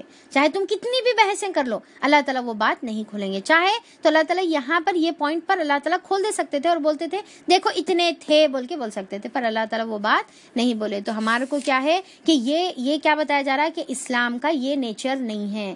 اسلام کا نیچر بیکار چیزوں کے پیچھے پڑنا نہیں ہے, تو ہم کو بھی اس کی عادت ڈالنا ہے. اکثر ہمارے بچوں میں جو ہے یہ بات عادت ہوتی ہے کہ بیکار کے سوالات کرتے. اسی لیے اس سے پہلے بھی پڑھے نا کہ ہمارے کو جو نہیں پسندیدہ چیزیں ہیں اس میں سے ایک چیز کیا ہے کہ بیکار کے سوالات, اننیسیسری کے سوالات اسلام میں پسندیدہ نہیں ہے, جس کا کوئی تعلق نہیں ہے, جس کا جو ہے کوئی فائدہ نہیں ہے. تو اللہ تعالیٰ بول رہے کہ وہ بیکار کے بحثوں میں مبتلا ہے اور نہ ان کے متعلق کسی سے کچھ پوچھو. اب آپ صلی اللہ علیہ وسلم کو بول رہے کہ آپ کو نہ اس کے بارے میں ڈسکس کرنا ہے نہ اس کے بارے میں کسی کو کچھ پوچھنے کا ہے, آپ بس ان کو اتنا بتا دو اور چھوڑ دو. اور دیکھو کسی چیز کے بارے میں یہ کبھی نہ کہنا کہ یہ میں کل کروں گا. اب یہاں پر دیکھیے کہ آپ صلی اللہ علیہ وسلم سے جب یہ تینوں بارے میں سوال کرے مشرکین مکہ کے, آپ صلی اللہ علیہ وسلم بولے کہ اللہ کی وحی آتی ہے اور میں اللہ کی وحی سے بتا دوں گا. تو آپ بولے کہ ٹھیک ہے میں کل بتا دوں گا. اور آپ کو دل میں کیا یقین تھا کہ اللہ کی وحی آئے گی اور اللہ تعالیٰ مجھے بتا دیں گے تو میں بتا دوں گا. پر آپ صلی اللہ علیہ وسلم نے انشاءاللہ نہیں کہا تھا, یعنی کہ اگر اللہ تعالیٰ چاہے تو میں بتاؤں گا, یعنی کہ تقدیر پر بھروسے کی بات ہے یہ. انشاءاللہ کا مطلب کیا ہے, ایکچولی تقدیر پر ہم بھروسہ کریں کہ بھئی اللہ تعالیٰ چاہیں گے تو بتائیں گے, یا اللہ تعالیٰ کچھ اور فیصلہ کرے, نہیں بتانے کا فیصلہ کرے تو اللہ کی مرضی ہے, اللہ تعالیٰ نہیں بتائیں گے. تو انہوں جو آپ صلی اللہ علیہ وسلم اس یقین سے بولے کہ کل میں یہ بات بتاؤں گا, تو اللہ تعالیٰ پھر کیا کرے, وحی کے اس میں بتایا جاتا ہے, مفسرین بتاتے ہیں کہ وحی کا سلسلہ اللہ تعالیٰ نے روک دیے, یعنی کہ کچھ بھی اس کے متعلق نہیں ہے, اور آپ صلی اللہ علیہ وسلم پریشان ہونے لگے. پھر اس کے بعد اللہ تعالیٰ نے یہ نازل فرمایا اور اللہ تعالیٰ نے پھر آپ کی اصلاح بھی فرما دی کہ دیکھو کہ نیکسٹ ٹائم سے جب بھی تم کہو کہ انشاءاللہ. اب انشاءاللہ کا مطلب کیا ہے, دیکھیے اب انشاءاللہ کا مطلب کیا ہے, اگر اللہ تعالیٰ چاہے تو ٹھیک ہے میں یہ چیز جو ہے کروں گا. تو اب یہاں پر اس کا انشاءاللہ کا مطلب یہ ہے کہ یہ ایک تو بات یہ ہے کہ ہم تقدیر پر بھروسہ کرتے ہیں کہ اگر اللہ تعالیٰ میری تقدیر میں یہ لکھے ہوئے ہیں تو میں یہ کام کروں گا. اور دوسرا, اگر اللہ تعالیٰ کچھ اور میرے بارے میں فیصلہ کر دے کہ بھائی میرا تو پکا ارادہ ہے, یقین ہے میں یہ کام کروں گا, جیسا میں بول رہی ہوں کہ بھائی میں یہ کل یہ کام کروں گی, ٹھیک ہے تو میرا تو 100% ارادہ ہے میں یہ کام کروں گی. پر اگر اللہ تعالیٰ کی مرضی کچھ اور ہے کہ کچھ ایسے حالات پیش آ گئے جہاں پر میں مجبوری سے وہ کام نہیں کر سکوں, تو پھر اب وہ اللہ کے اوپر ہے, میرے اوپر نہیں ہے, ٹھیک ہے. تو اب یہاں پر یعنی کہ اس کا مطلب یہ ہے کہ ہمارا تقدیر پر بھروسہ ہے, اللہ کے اذن پر بھروسہ ہے, اللہ کے حکم پر بھروسہ ہے. اب یہاں پر یہ نہیں ہے کہ ہم انشاءاللہ کہتے ہیں اور اپنے آپ کو بری ذمہ بنا لیتے ہیں. ہم انشاءاللہ رانگ انداز میں استعمال کرتے ہیں. ہمارے پاس معاشرے میں رانگ کانسیپٹ کی طریقے سے انشاءاللہ استعمال کیا جاتا ہے کہ بھائی انشاءاللہ کروں گا، مطلب یہ ہے کہ دیکھو بھائی اللہ کی مرضی ہے، اگر میں نہیں کرا تو میں اس کے اوپر ذمہ دار نہیں ہوں، اس کے ذمہ دار اللہ تعالیٰ ہے. مطلب یہ ہے کہ اس کے ذمہ دار اللہ تعالیٰ ہے اگر میں یہ کام نہیں کروں. حالانکہ آپ کی نیت کرنے کی نہیں ہے، آپ اس کے اندر کوشش صحیح نہیں کر رہے اور پھر اللہ کے اوپر ڈال دے رہے. میں تو انشاءاللہ بولا تھا نا بھائی. تو ہمارے پاس انشاءاللہ مذاق کے طور پہ استعمال کیا جا رہا، گویا نعوذ باللہ انشاءاللہ کا مذاق اڑایا جا رہا ہے کہ اللہ تعالیٰ چاہے تو کریں گے. مطلب یہ ہے کہ اب میں نہیں کرا تو اللہ کی، دیکھو اللہ ذمہ دار ہے، میں ذمہ دار نہیں ہوں. آپ کی کاہلی، آپ کی سستی، آپ کی جو ہے کمی کے ذمہ دار آپ اللہ کو کھڑا کر رہے ہیں. تو یہ غلط ہے. اور پھر آج تو انشاءاللہ کہنے پر جو ہے غیر مسلمان تو چھوڑو، مسلمان بھی ایک دوسرے سے ڈر رہے ہیں. اگر کوئی شخص یہ بولے کہ ہاں بھائی میں انشاءاللہ یہ کام کر دوں گا، وہ تو اما مطلب یہ ہے کہ انہوں نہیں کرنے والے ہیں. اگر کوئی شخص 2 مرتبہ انشاءاللہ بول دے بھائی آپ آنا تھا، دین کی بات ہو رہی، تھوڑا سا آپ بھی جانا، انشاءاللہ جی ضرور آئیں گے انشاءاللہ 2 بار انشاءاللہ بولے تو سمجھ جانا اب تو پکا نہیں آنے والے ہیں. ٹھیک ہے. تو آج ہمارے پاس جو ہے اس طریقے سے استعمال ہو رہا. تو جتنے بار انشاءاللہ بولے اتنے بار وہ کام نہیں ہونے والا ہے. مطلب کہ بالکل ارادہ نہیں ہے. 1 مرتبہ بولے تو شاید تھوڑا ارادہ ہے، 2-4 مرتبہ بولے تو پھر تو ارادہ ہی نہیں ہے.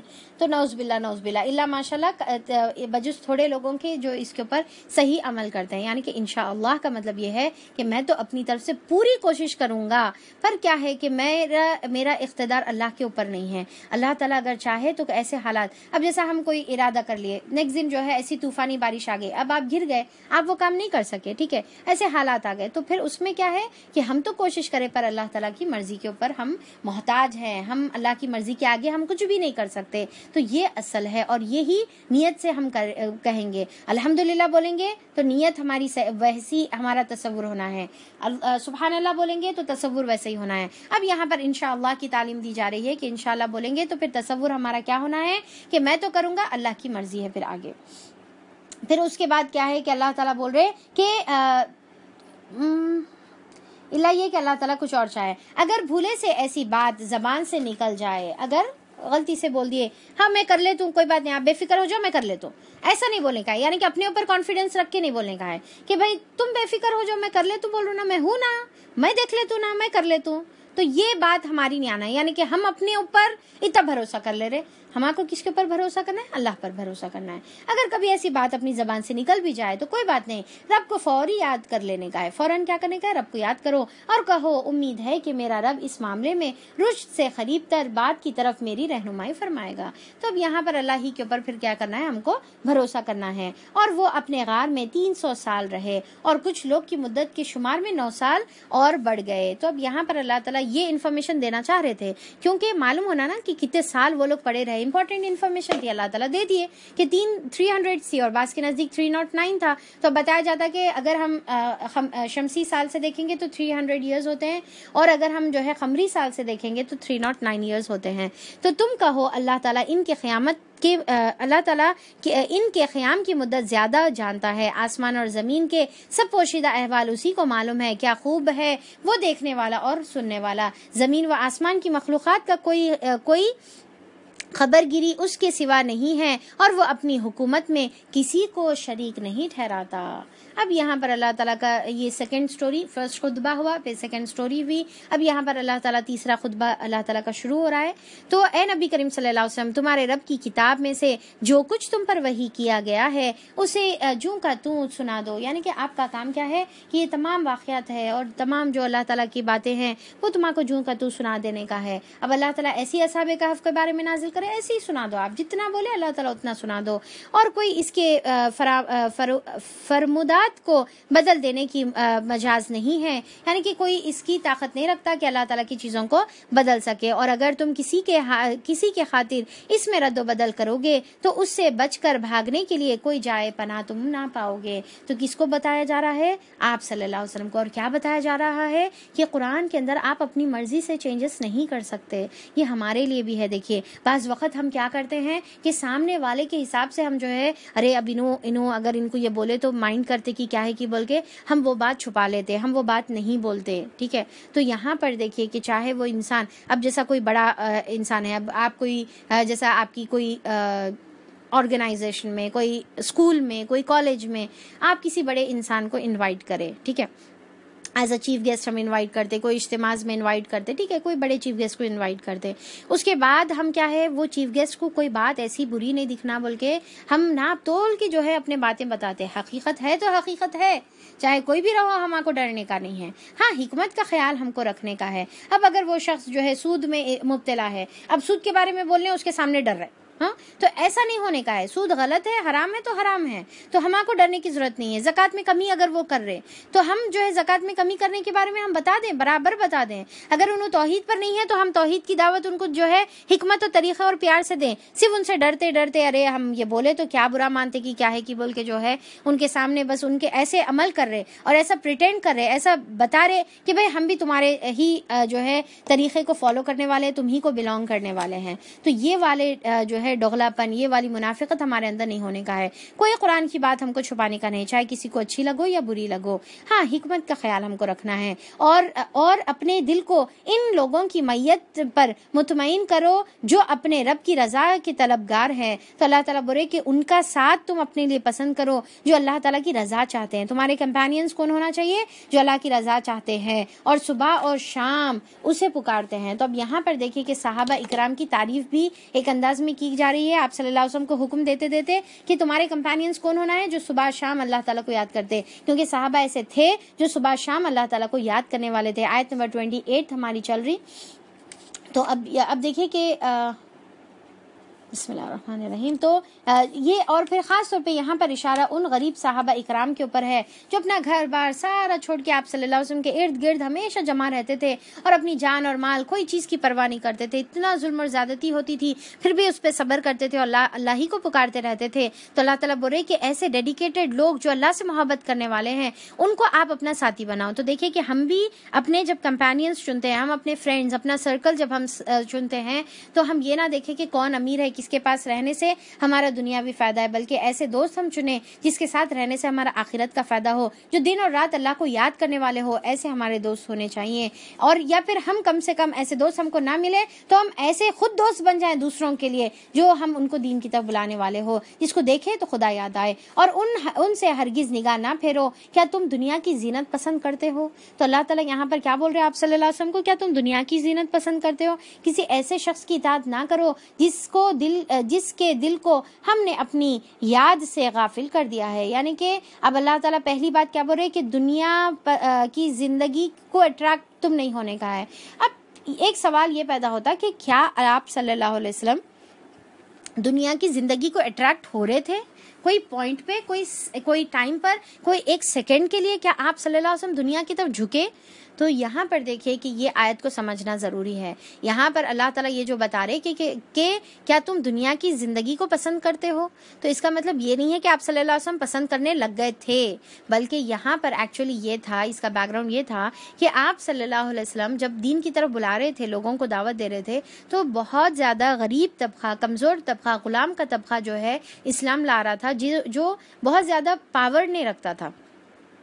تو اس سے کیا ہو رہا تھا کہ کچھ اکا انسان تھے، جیسا عثمان رضی اللہ عنہ ایک اپنا عہدہ رکھتے تھے، عبد الرحمن بن عوف اور ابو بکر رضی اللہ عنہ، یہ تمام عہدہ رکھتے تھے، اپنا ایک پوزیشن، ایک پاور رکھتے تھے، پر اس کے علاوہ جو میجورٹی جو ایمان لانے والے تھے تو وہ جو ہے خباب بن ارت اور بلال حبشی، سمیہ، یاسر، عمار، ایسے ٹائپ کے لوگ تھے جو بالکل غریب صحابہ اکرام تھے۔ تمام پر اللہ تعالیٰ اپنی رحمتیں برسائے۔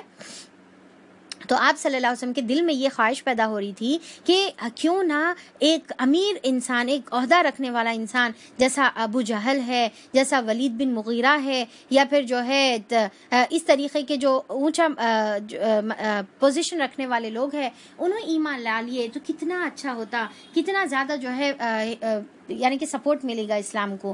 تو جیسا آپ صلی اللہ علیہ وسلم نے دعا بھی کی تھی نا کہ اللہ تعالیٰ یا تو جو ہے ابو جہل کو یا عمر رضی اللہ عنہ کو اسلام کی جو ہے توفیق دے، تو اللہ تعالیٰ نے عمر رضی اللہ عنہ کو اسلام کی توفیق دے دی۔ اور پھر دیکھا یہ بھی واضح طور پہ گیا ہے سیرت میں کہ جب عمر رضی اللہ عنہ اور حمزہ رضی اللہ عنہ اسلام قبول کر لیے تو اس کے بعد جو مسلمانوں کو جو تھوڑی سی تقویت ملی اس سے پہلے نہیں ملی تھی۔ فرسٹ بار حرم میں جو ہے نماز پڑھی گئی، اور پھر اللہ تعالیٰ کی جو ہے دعوت ذرا اور زیادہ اسٹرانگ طریقے سے دی جانی شروع ہوئی. تو عمر اور حمزہ رضی اللہ عنہ اللہ دونوں پر رحمتیں برسائے. تو ان کے بعد اسلام لانے کے بعد تھوڑا سا پاور اسلام کو ملا. تو آپ صلی اللہ علیہ وسلم ایکچولی بس یہی چاہ رہے تھے کہ کوئی پاورفل انسان اسلام قبول کر لے تو پھر اس کے بعد جو ہے ذرا اسلام کو تھوڑا سا اور تقویت ملیں گی. تو یہ جو چاہ رہے تھے آپ صلی اللہ علیہ وسلم, تو اس کی طرف اللہ تعالیٰ اشارہ دے کر بول رہے کہ تم جو ہے یہ تمہارے کو سوچنے کی ضرورت نہیں ہے. اللہ تعالیٰ جب اسلام کو پاور دینا چاہیں گا تو اللہ تعالیٰ دے دے گا. تمہارے کو اس کی فکر کرنے کی ضرورت نہیں ہے کہ یہ لوگ ایمان لا لیں گے تو ایسا ہوگا اور وہ لوگ ایمان لائیں گے تو ایسا ہوگا. تو پھر اس کی طرف اللہ تعالیٰ یہاں پر اشارہ دے رہے. اور یہ تڑپ آپ صلی اللہ علیہ وسلم کی کس لیے تھی؟ تاکہ آپ کی جو ہے اسٹینڈرڈ آف لیونگ بڑھ جائے یا پھر آپ کو مال اور دولت مل جائے. کچھ بھی نہیں, اسلام کی تقویت کے لیے آپ کی یہ خواہش تھی. تو اسلام کے لیے ہی آپ صلی اللہ علیہ وسلم کر رہے تھے. تو پر یہاں پر دیکھیے کہ اللہ تعالیٰ بول رہے کہ اس کی اللہ تعالیٰ کو ضرورت نہیں ہے. آج بھی ہم کیا سمجھتے, ذرا بڑے لوگوں کی جو ہے ہمارے اوپر بیکنگ رہی تو کیا ہے ذرا ہمارا اثر و رسوخ رہتا. نہیں, اللہ تعالیٰ بول رہے کہ کوئی اس کی ضرورت نہیں ہے. ایسے شخص کی اطاعت نہ کرو جس کے دل کو ہم نے اپنی یاد سے غافل کر دیا. یعنی کہ غافل لوگوں کے دلوں کے ساتھ ہی ہم کو نہیں بننے کا ہے. جس کا دل اللہ کی یاد سے غافل ہے, اگر ہم ان کے ساتھ رہیں گے, ان کے ساتھ اٹھیں گے بیٹھیں گے, تو آپ دیکھیں کہ برابر آپ کے دل پر اس کا اثر پڑے گا. ٹھیک ہے, برابر پڑیں گا. حق ہے, یہ ہو کے رہنے والا ہے. تو غافل لوگوں کے دلوں کے جو دل جس کے دل اللہ کی یاد سے غافل ہے, ایسے لوگوں کے ساتھ اٹھنا بیٹھنا نہیں کریں گے. ہم کوشش کریں کہ ہم ایسے لوگوں کے ساتھ بیٹھیں جس کا دل جو ہے اللہ کے ذکر میں رہتا, تاکہ ہم بھی جو ہے ان کے ساتھ جڑ کر اللہ کے ذکر میں ہم بھی مبتلا ہو جائیں. اچھے ریمائنڈرز ہم کو ایک دوسرے سے پھر ملیں گے. جس نے اپنی خواہش نفس کی پیروی اختیار کر لی ہے, اور پھر دوسرا کیا ہے, ایک تو اللہ تعالیٰ کی یاد سے اس کا دل غافل ہے. دوسرا جو خواہش نفس کو پیروی کرتا ہے, خواہش نفس کا غلام بنا ہوا ہے, خواہش نفس کا جو ہے بندہ بنا ہوا ہے, جس کا طریقہ کار افراط اور تفریط پر مبنی ہے, یعنی کہ ایکسٹریمزم پر جو ہے وہ مبتلا ہے, یا پھر اس کو خود نے معلوم کہ انہیں کیا چیز پر عمل کر رہا. صاف کہہ دو کہ یہ حق ہے تمہارے رب کی طرف سے. اب جس کا جی چاہے اس کو مانے اور جس کا جی چاہے اس سے انکار کر دے. یعنی کہ اللہ تعالیٰ بتا رہے کہ تمہارا کام پیغام پہنچا دینا ہے, چاہے امیر رہو غریب رہو, جو ماننا ہے ماننے دو اور جو نہیں ماننا ہے اس کو نہ ماننے دو. ہم نے انکار کرنے والے ظالموں کے لیے ایک آگ تیار کر رکھی ہے جس کی لپیٹیں انہیں گھیرے میں لے چکی ہے. اب دیکھیں کہ اللہ تعالیٰ یہاں پر پہلی خطبے میں اللہ تعالیٰ کیا بتائے, دنیا کی زندگی زینت کے طور پہ اللہ تعالیٰ بنائے ہوئے ہیں. اور دنیا کی زندگی یہ جو زینت ہے وہ کس لیے ہے, تاکہ آزما کے دیکھے کہ کون اچھے عمل کرنے والا ہے اور کون برے عمل کرنے والا ہے. پھر اس کے بعد قیامت میں زمین کو اللہ تعالیٰ کیا کریں گے, چٹیل میدان بنا دیں گے. اب یہاں پر دوسرے خطبے میں پھر وہی بات بتائی جا رہی ہے کہ جو دنیا پرستی میں مبتلا ہے, جس کا دل دنیا میں لگا ہوا ہے, جس کا دل اللہ تعالیٰ کی یاد سے غافل ہے, ایسے لوگوں کے ساتھ نہ آپ کو اٹھنا بیٹھنا ہے, نہ ان کو دوست بنانا ہے, نہ ان کے ساتھ جو ہے آپ کو رہنے کا ہے. تو اللہ تعالیٰ یہاں پر کیا بتا رہے کہ دنیا پرستی ہمارے اندر سے اللہ تعالیٰ نکال رہے, اور اللہ تعالیٰ بولے کہ دنیا پرست کی چیزیں تم کو اٹریکٹ نہ کریں, تمہارے کو اپنی طرف نہ کھینچے. اور پھر تمہارا کام کیا ہے کہ صاف صاف بتا دینے کا ہے. اور پھر یہ جو ظالم ہے, یہ جو دنیا پرست لوگ ہیں جو دنیا کی عبادتوں میں لگے ہوئے ہیں, تو ایسے ظالموں کے لیے ایک آگ تیار کر رکھی ہے جس کی لپیٹیں انہیں گھیرے میں لے چکی ہے. یعنی کہ آلریڈی یہاں پر سمجھ میں نہیں آ رہا, بلکہ اللہ تعالیٰ کے پاس تو وہ آگ ان کو آلریڈی سراؤنڈ کری ہوئی ہے.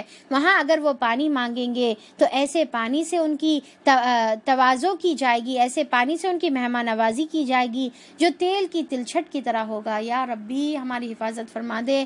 وَإِن يَسْتَغِيثُوا يُغَاثُوا بِمَاءٍ كَالْمُهْلِ يَشْوِي الْوُجُوهِ, جو ان کے چہروں کو بھون ڈالے گی, ایسی لپیٹ, ایسا پانی رہے گا. یا اللہ ہماری حفاظت فرما.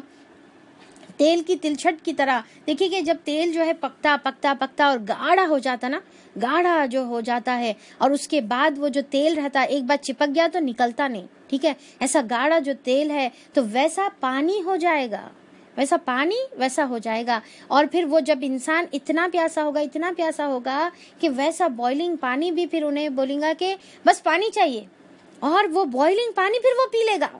اور پینے سے کیا ہوگا, اس کا پورا منہ بھن جائے گا. یعنی کہ اب دیکھیے بھن جائے گا کا کیا مطلب ہے, جیسا ہم جو ہے کوئی چیز رکھتے نا, آگ میں رکھتے ہیں، اس کو الٹ پلٹ کر کے اس کو بھونتے ہیں، تو یہ جو ہے اس کا منہ جو ہے پورا بھن جائے گا اور اس کی پوری آنتیں اس کے جسم سے باہر نکل جائے گی، اس کے پورے انٹسٹائنس باہر نکل. اللہ حفاظت فرمائے ہماری.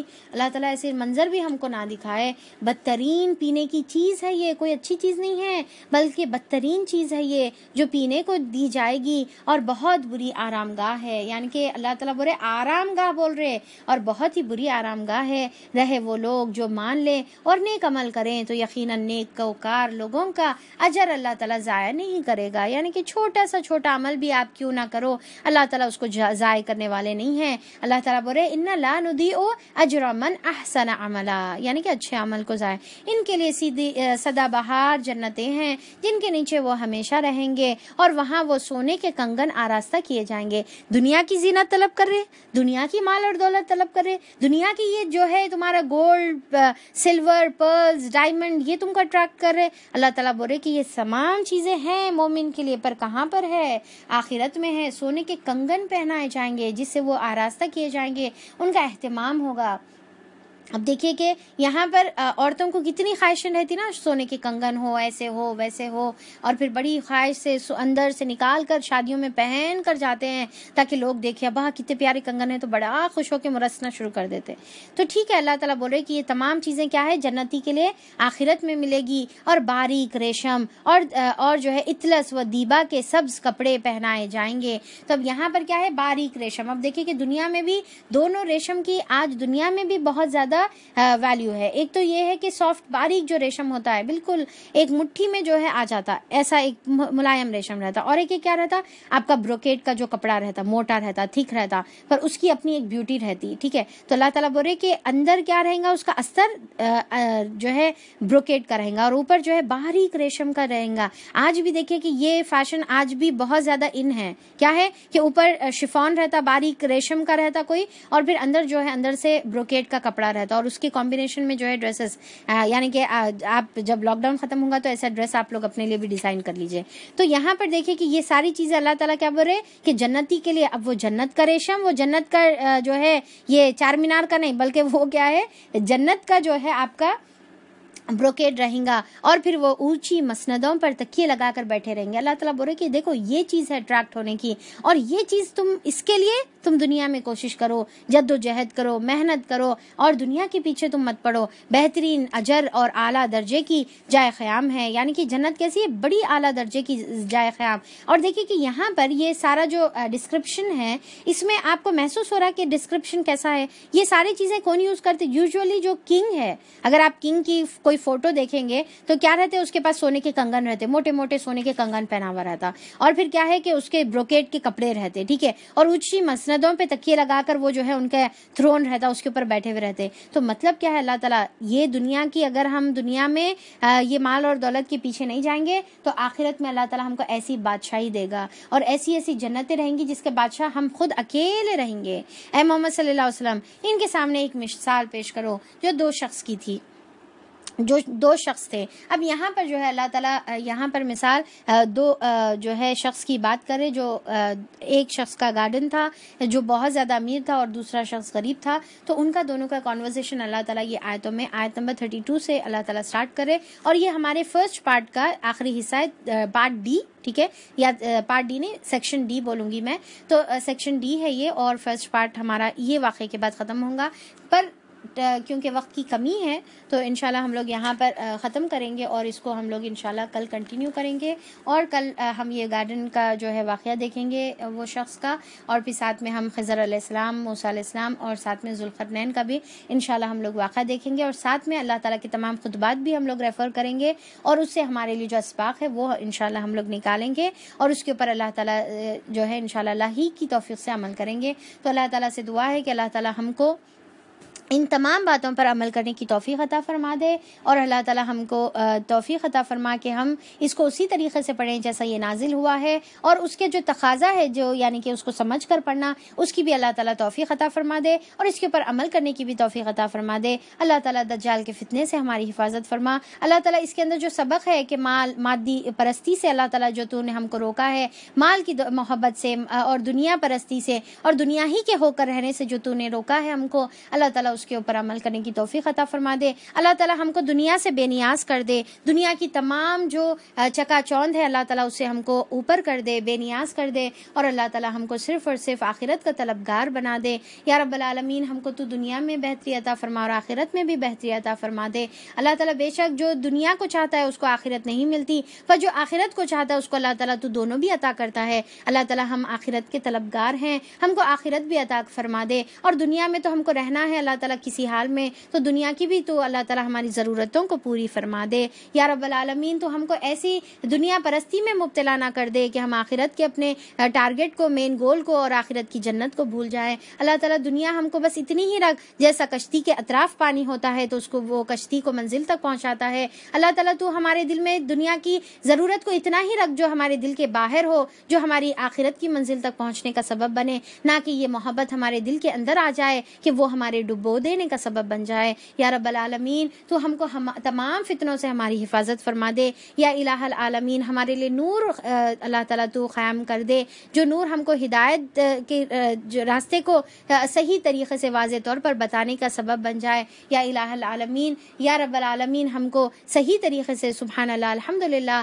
ماشاء اللہ اور انشاءاللہ بولنے کی توفیق عطا فرما دے. ہمارے عقیدے کو صحیح کر دے. یا الہ العالمین ہم کو یہ جو جوانی کی جو تو نے زندگی عطا فرمائی ہے یہ بہترین فیز ہے, اللہ تعالیٰ اس میں تیری خوب عبادت کرنے کی توفیق عطا فرما دے. یا اللہ جس دور میں ہمارے ایموشنز عروج پر ہے اللہ تعالیٰ تیرے لیے یہ ایموشنز کو, تیرے لیے یہ خواہشات کو, تیرے لیے یہ تمام طاقت کو صرف کرنے کی توفیق عطا فرما دے, تاکہ قیامت کے دن ہم عرش کے سائے میں رہنے والوں میں سے شامل ہو جائیں, وہ گروپ میں سے ہم بھی شامل ہو جائیں. یا رب العالمین ہماری نوجوان نسل کو ہدایت کی طرف گامزن کر دے. یا رب العالمین ہماری اولاد کو ہدایت عطا فرما دے. اللہ تعالیٰ تو ان کو اپنے دین کے لیے چن لے, تو ان کو اپنے قرآن کے لیے چن لے, تو ان سے خوب قرآن کا کام لے, اور ہم سے بھی تو اللہ تعالیٰ قرآن کا کام لے. اللہ تعالیٰ یہ فتنے کے دور میں جہاں پر ہر جگہ بے حیائی ہے, اللہ تعالیٰ ہم اپنے اولاد کے بارے میں تجھ سے ڈرتے ہیں. یا الہ العالمین ان کو تو ہی ہدایت دینے والا ہے, تو ہی ان کے نظروں کو پکڑنے والا ہے,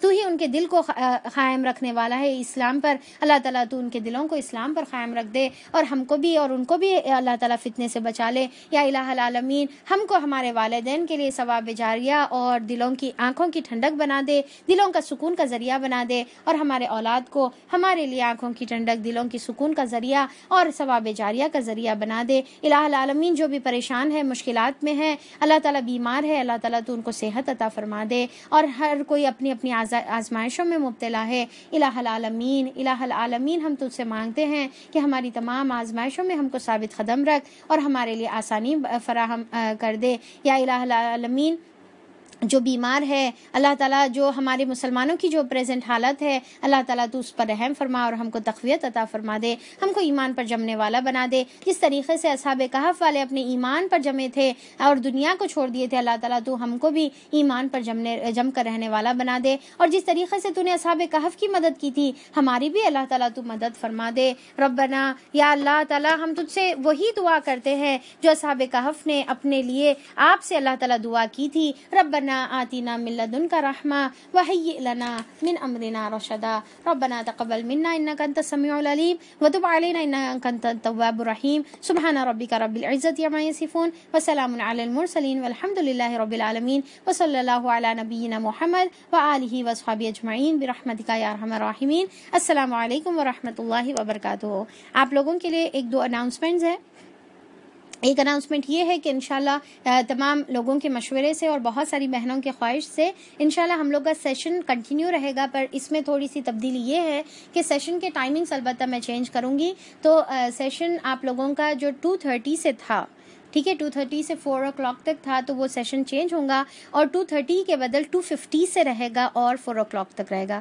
تو اس میں تھوڑی سی کمی ہے بس, اور باقی کا انشاءاللہ ہمارا سیشن کنٹینیو رہے گا سیم اسی طریقے سے. تو 2:50 سے 4 o'clock, ٹھیک ہے. ایک اناؤنسمنٹ یہ ہو گیا. اور دوسرا, جیسا بہت ساری بہنوں نے خواہش کی ہے کہ کچھ بات لیلۃ القدر سے متعلق اور آخری عشرے کے کس طریقے سے گزارنا ہے اس کے متعلق ہو, تو انشاءاللہ آپ سے روز جو ہے کچھ 5 منٹس کی انشاءاللہ ٹپس شیئر کی جائے گی تو لیلۃ القدر سے متعلق، تو انشاءاللہ وہ بھی، اس سے بھی آپ لوگ فائدہ اٹھا سکتے ہیں اور زیادہ سے زیادہ لوگوں کو اس کو پہنچانے کی کوشش بھی کریں انشاءاللہ۔ تو چلیے اس کے ساتھ ہم لوگ اپنا پروگرام اینڈ کرتے ہیں۔ السلام علیکم ورحمۃ اللہ وبرکاتہ۔